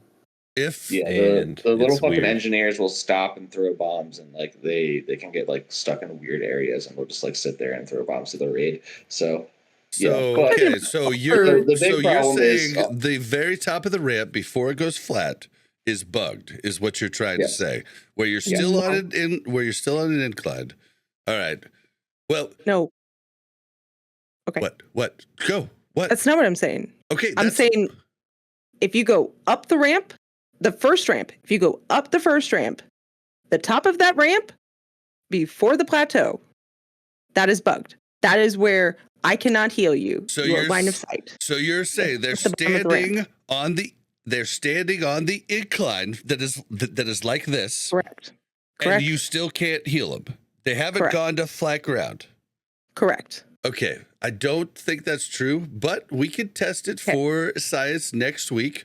You guys put in put in the YouTube comments who you think's right, me or Mel. Make sure everybody votes. And then also, what I suggested, we won't ever have to deal with that ever again, because where the ramp is will be around the corner to the left in that little room, and the hunters will pull them to us, and then we will spread once all the mobs come around the corner, and then there's no inclines, there's nothing to cause a problem. But we will definitely test this out with no mobs, with me standing at the top of the ramp and you trying to heal me. We'll give it a Best test. thing is, Mel can literally just not heal, be like, oh, your line of sight. Just not cast anything. Well, Lives. and that's when I'll use Gift of Gob on her and be like, nope. Oh, shit. And if I'm wrong, I'm wrong. But I'm telling you what I've experienced, and it happened. Been wonky for 20 years, so like I fully believe you. I fully believe you. People always die on that fucking ramp. It was like, bring them further down the ramp. There's line of sight issues with the healers, not with the fucking rest of the raid. What I saw people standing on the flat ground at the top of the ramp, which way over to the left, not line of sight at all. I was like, ugh. Yeah, because I was going up to mark the mobs for melee so that they could, have the spellbinders marked, and everybody just fucking followed me. I'm like, no, go back down the ramp, motherfuckers. Yeah, see, and I think if we just all stand back way down at the bottom in that other room, I think until people stay there until the mobs come around the corner, we will have to spread once the mobs come out of the corner, just because the bombs will blow us the hell up if we're all like stacked there. But that's what we did in 2019. And it worked. It worked really good. So, but that was when we had to call like comms, guys, comms, because everybody was just having a good old time, and we're having people dying right and left of this trash. And it's like people are, buffs have gotten a little more expensive with the server merge, which is weird for me, but it has definitely happened. Yeah, I don't have a good money maker at the moment either, so I'm just like kind of bleeding money. I think it's just the beginning of a new raid. Like, buffs are always way more expensive at the beginning of a new raid. You could be right. Like, I don't think it has anything to do with the server merger. And you just need more of them because they're wiping, right? Yeah, it's just in demand, right? You're right. You're right. You're not popping one mongoose and Yeah, I retract. It has nothing to do with that. You guys are right. It has to do with the raid wiping and BWL is definitely tougher than Molten Core. So honestly, I feel like this is a broken record when it comes to BWL. Every version of Classic Vanilla that has come out, whether it's 2019 or SOM or private servers that are doing this, or like a fresh server, it's every single time, BWL is a step up. BWL is a step up because Molten Core is just so trivial. It's so easy. Yep. I mean, like the only thing that made Molten Core hard was the confusion about how fire resist works. I mean, really. Yeah. Like, and it definitely made it more annoying for melee, most of Molten Core, but just annoying, not hard. So we went through, we beat the whole thing. Is there anything else we should like cover? I'm trying to think. Oh, we did a strategy somebody suggested where on Neff we all hid behind a pillar. That was sick. And then all the mobs that come out in phase 1 all rezzed in one spot instead of having them all rezzed from the 2 different rooms, which is the strategy most of us did in 2019 Classic. And it was hilarious, though, because we couldn't talk our hunters into hiding behind the pillar. And it's because I'm pretty sure, I didn't ask. I was just asking them to move, and they were saying they were fine. And I was like, no, just move. But I'm pretty sure it's because they wanted to shoot at them. But I was like, you're missing hunters. It's not the point of. You're just not going to do damage here. the point of this is them all to die in the same spot, so they all res in the same spot. We don't want you to kill one on its way here, and then it's resing not with the rest of the group. Yeah, it was kind of awesome for me. I just sat there, hands up, just I don't know, let the melee do it. I'm not. I'm not. One thing that I did forget about during that phase is the random. One of the things I did forget about in that phase is the random mind controls, and because I think Table Slam got, cleaved to death pretty quickly because it's like, oh shit. And he's like, what did he say? He's like, oh, I'm staying in human form for the rest of this trash. You don't get my Wind Fury anymore. Yeah, that was funny. That's your punishment. But yeah, it really feels like, it really feels like Veil is the hardest boss in Sod. Sod BWL, Sod Som BWL, and it feels like Crow Magnus is the second hardest, and the rest of them are pretty manageable. We'll have to see how that changes with the Black Affixes, because the Black Affix for Crow Mag looks absolutely cancerous. I'm not looking forward to that. I did it in the PTR and it sucked. Really? Yeah. And then Nefarian, I don't know how much harder it becomes, but there's a lot more to focus on because he spawns all these weapons that cast different shit throughout the raid, and you got to avoid it. And it kind of decides to be a little bit more of a clusterfuck than the tank and spank that it currently is. What does Veil do? Because what does Veil do with the black? Because I feel like people got rooted. You get a certain amount of when you get it, either when you get it at all or when you get a certain amount of burning adrenaline, you cannot move your weapons. You get rooted. It's okay. And I don't know how many of it is, but in PTR it was horrible because we're like.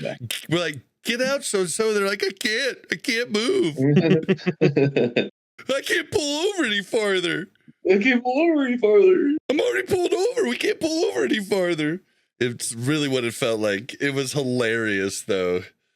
So, I remember we're gonna have to unmoon and fucking go because if somebody you're just gonna have to get out. If you get burning adrenaline, you just have to get out immediately. Yeah, and the tanks would get rooted there. Oh my god, it was crazy. Mm-hmm. Yeah, none of the other ones look really that bad. What's that, Mel? On Nev, something that we never encountered in classic vanilla was a rogue tank, right? So the rogue class call. What? Mm-hmm. Oh yeah. What did that? Did we get a rogue class call? We did. So what it does is whoever has the most threat, when the rogue class call goes out, it teleports everybody to whoever has the most threat. In this case, it was Kef, so he didn't move. But all the other rogues get teleported to Kef and rooted there. So usually you have a warrior tank or a bear tank or whatever, and they just swing the boss. They swing the boss so it doesn't tail swipe everybody, but it's not immediately on breathing the rogues. And bleeding. Yeah. Where the rogues just had to... He's just rooted there. He can't swing the boss because he's one of the rogues. So either evasion or die. It's the two options for us at the moment. So, dude, I mean, couldn't we have another tank? I'll be honest. Oh, sorry. Go ahead. No, I was just saying, couldn't we do the same strategy where another tank taunts and at that point, we have no idea what class call is going to go out. So, and also Nef's not tauntable. So, I'll be honest. I don't think we had a rogue die. Yeah, I even stood there longer than I needed to. I didn't even realize that it ended, and I just was still sitting there just fighting. And I was like, I can move now. But I mean, I also had a GFPP popped. I popped evasion, and I did basically when evasion ran out, I was like, oh, okay, it's time to go. But I don't know how long I was free. I could have been free for a long time, but I just was watching evasion because I was like, I'm going to die as soon as this is over. But then it got over and I was like, oh, can I move? And I moved. I was like, oh, I can move. And my add-on didn't tell me when I could move or anything. So I don't even know. But yeah, normally that was a problem when you had 4, 5 rogues in a 40-man group. You wanted to keep them alive. Yeah, and almost inevitably, a cleave would go out and a couple of them would die instantly, no matter what. It just felt bad. I've also decided if Loop's line of sights me in that other portion on the ramp, then I'm just gonna dot him up when I get the priest class call Oh, this that's next dirty. time. That's on dirty. Neff. Our poor I'll resto heal druid's you gonna on be the freaking ramp, out. Lubes. Okay. Deal. Yeah, but we destroyed it pretty well. Like, honestly, the trash seemed like the hardest part of this last raid. Yeah, I haven't played Horde all too much, so yeah, I forgot how cancerous the Shaman class call is because there's so many fucking totems. Yeah. Okay. Yeah, I didn't even know that was the first time I had seen that. Yeah, because on the line side, it's the Pally class call instead, which just puts a bop on Nefarian, so only magic can hit them for the duration, which is just as annoying, I would say. Just, yeah, warriors and rogues are just like, cool, like for 30 seconds, you know? Yep. In my group, we got a shaman class call, and it was a different random pug. Shaman class call, and then a Wind Fury dropped, and it was kind of hidden behind Neff. And we're away from where all the other totems went, and it lived forever, and our tank was getting smacked. Just mollywopped, yeah. Yeah. Gotta have your frames on so you can see the totems. Mm-hmm. Well, all in all, I thought I was gonna hate the FXs and stuff, but I mean, I had a pretty good time in BWL, and I think it's kind of neat that we're gonna be given the choice of, like, do you do this week or do you don't? The only thing we didn't really talk about is we took 25, and that was interesting. We're still on the fence. We're trying to decide. We've had people, definitely big hitters in our raid, that have not wanted it, but it's been way less people not wanting 25 than people wanting 25, which has me all sorts of twisted up, and I don't want to make this decision. So yeah, it's been weird, but like, I'm definitely in the camp that, like, we can do parse weeks, like, when DMF is in town and stuff like that. Like, and also it's going to depend on, like, what the affix is, because, like, we try to go say it's black next week, and then we've just already decided to bring 20 instead, and it ends up kicking our fucking ass, and nobody's parsing anyway, then, like, we're just going to regret just not having those extra 5 people to help us with it, you know what I mean? Yeah, especially when you're trying to I don't get know. loot, but people have brought up I also feel like that you it'll bring up bring too many drama. people.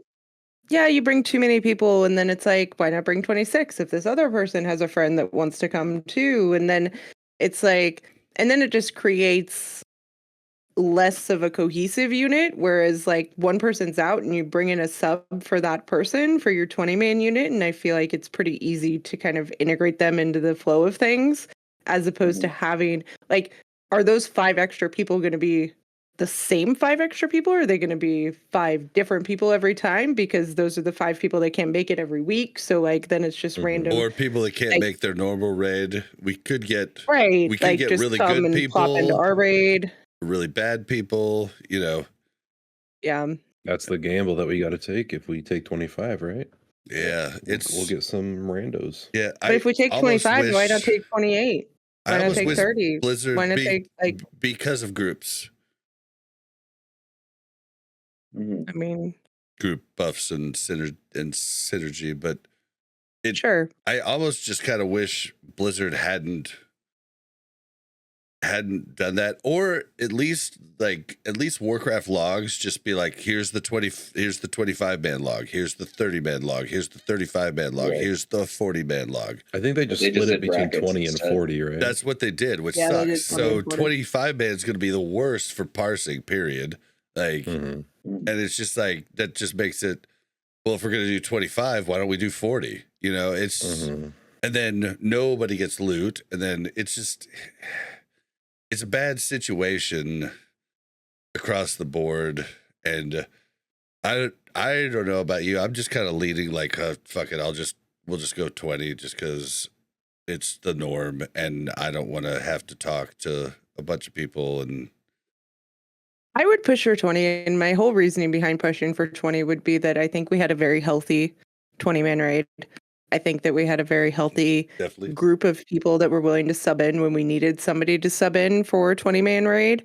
I think that if we open it up, people are going to feel more inclined to say like, oh, it's okay if I can't make it this week. Like, not that I don't want people to be able to take time off, but like, I'd rather, go out with, this person tonight instead of commit to this raid that I've committed to, right? Like, I don't know. I just feel like the accountability goes down when you have more people. I feel like the consistency goes down when you have more people, and then when you're subbing additional people in, and because there's no cap on that Warcraft logs too, people will pump less when they're not logging, sadly enough, right? Like when their logs don't matter as much, they're not going to pump as hard as they could. They maybe won't consume as hard as they could. And I don't think those 5 extra people are going to make up for what we lose with the core group that we had. I'm kind of and on you the start same to get side. the people that like they will get the roster. The roster will be posted on Discord in a sweet little add-on, and then they'll be like, "Oh, we're bringing 4 Ellie shamans. I all of a sudden can't make this raid. That's crazy." And then you're like, "Oh, well, okay. I guess we're bringing 24 this week," and then you're stuck in a weird spot then too. Yeah. I feel like it would be nice in a perfect world where you could just bring a couple extra or a couple less, but I feel like in the grand scheme of things, let's just leave the plus 20s to the pugs. And it is a good or thing the for subs. pugs. Like we do It'd be frequently an amazing have. thing for GTKPs. You Yeah. telling me we can get 20 more buyers in here? Are you okay? Yeah, Yeah. exactly. Yeah. That's the thing that I didn't utilize much in SOD when it was there. The GDKPs. I didn't do one. I should have. Man, if they were in the game right now, I would. You'd be use having a them ball. often. I would. With all my alts. I'd have 2 other tunes, but I'm not willing to go to a real raid.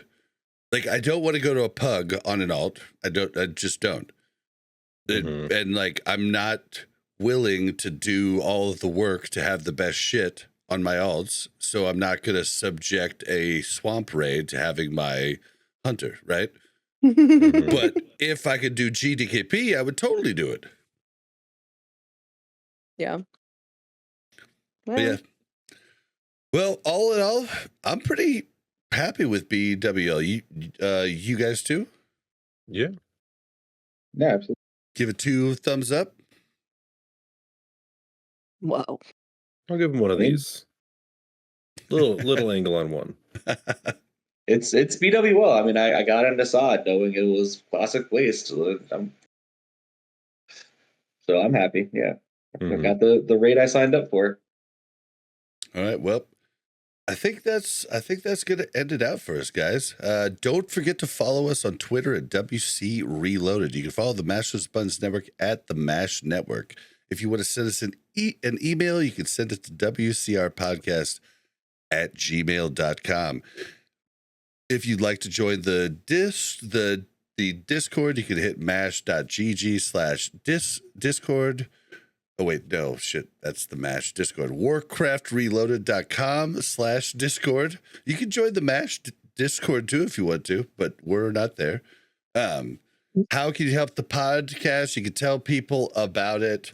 You can spam it after every BG you do. Altric Valley, the more the merrier. Tell your guild. Shout it out at Walmart. And just spread the word. You can join our Patreon, but honestly, like, you only get an ad-free version, and if you can skip on your phone, you're already ad-free. So, I mean, there's not really a ton there. But if you want to support us, definitely do it. And if you pick Tank, I will read your name at the start of every podcast. So there is that, but there's just not much value there. I'm just being honest. If you pick Healer, I will read your name at the start of every podcast. And then Mel, where can we find you? My headphone just died, so I'm guessing you said, where can you find me? You can find me in the Patreon with the healer icon. That's where you can find me. That's it. And Killnine, where can we find you? You can find me raid leading Wednesday night Blazing Bob raids. So if you go to his channel and watch our raids on Wednesday nights at 9:30 Eastern, I will be chatting it up in there. You can also reach me at Kill9 on Crusader Strike. I don't really have any socials that I share to people. So Okay. And Lubes, where can we find your greasy butt? Whoa, hold on. You started the podcast saying I was slick. Now I'm green. Well, I was just saying, Twitch.tv/ lube. it's been a long 2 lubes. hours, you know. It's So. just a lot of lube. Yeah, I guess you got a point. Twitch.tv/ I am lubes. I play Boomkin. I stream a lot. That's kind of all I do. Plays a lot of booby. And you can find me on Twitter at Blazin_Bob. That's BLAZZIN_BOB. You can find me and this show live on Twitch.tv/ BlazinBob. Whew, let's get out of here. Let's do it. Bye. Bye. Thank you very much for checking out Warcraft Reloaded podcast. Make sure to like and subscribe and hit that bell so you don't miss any future content.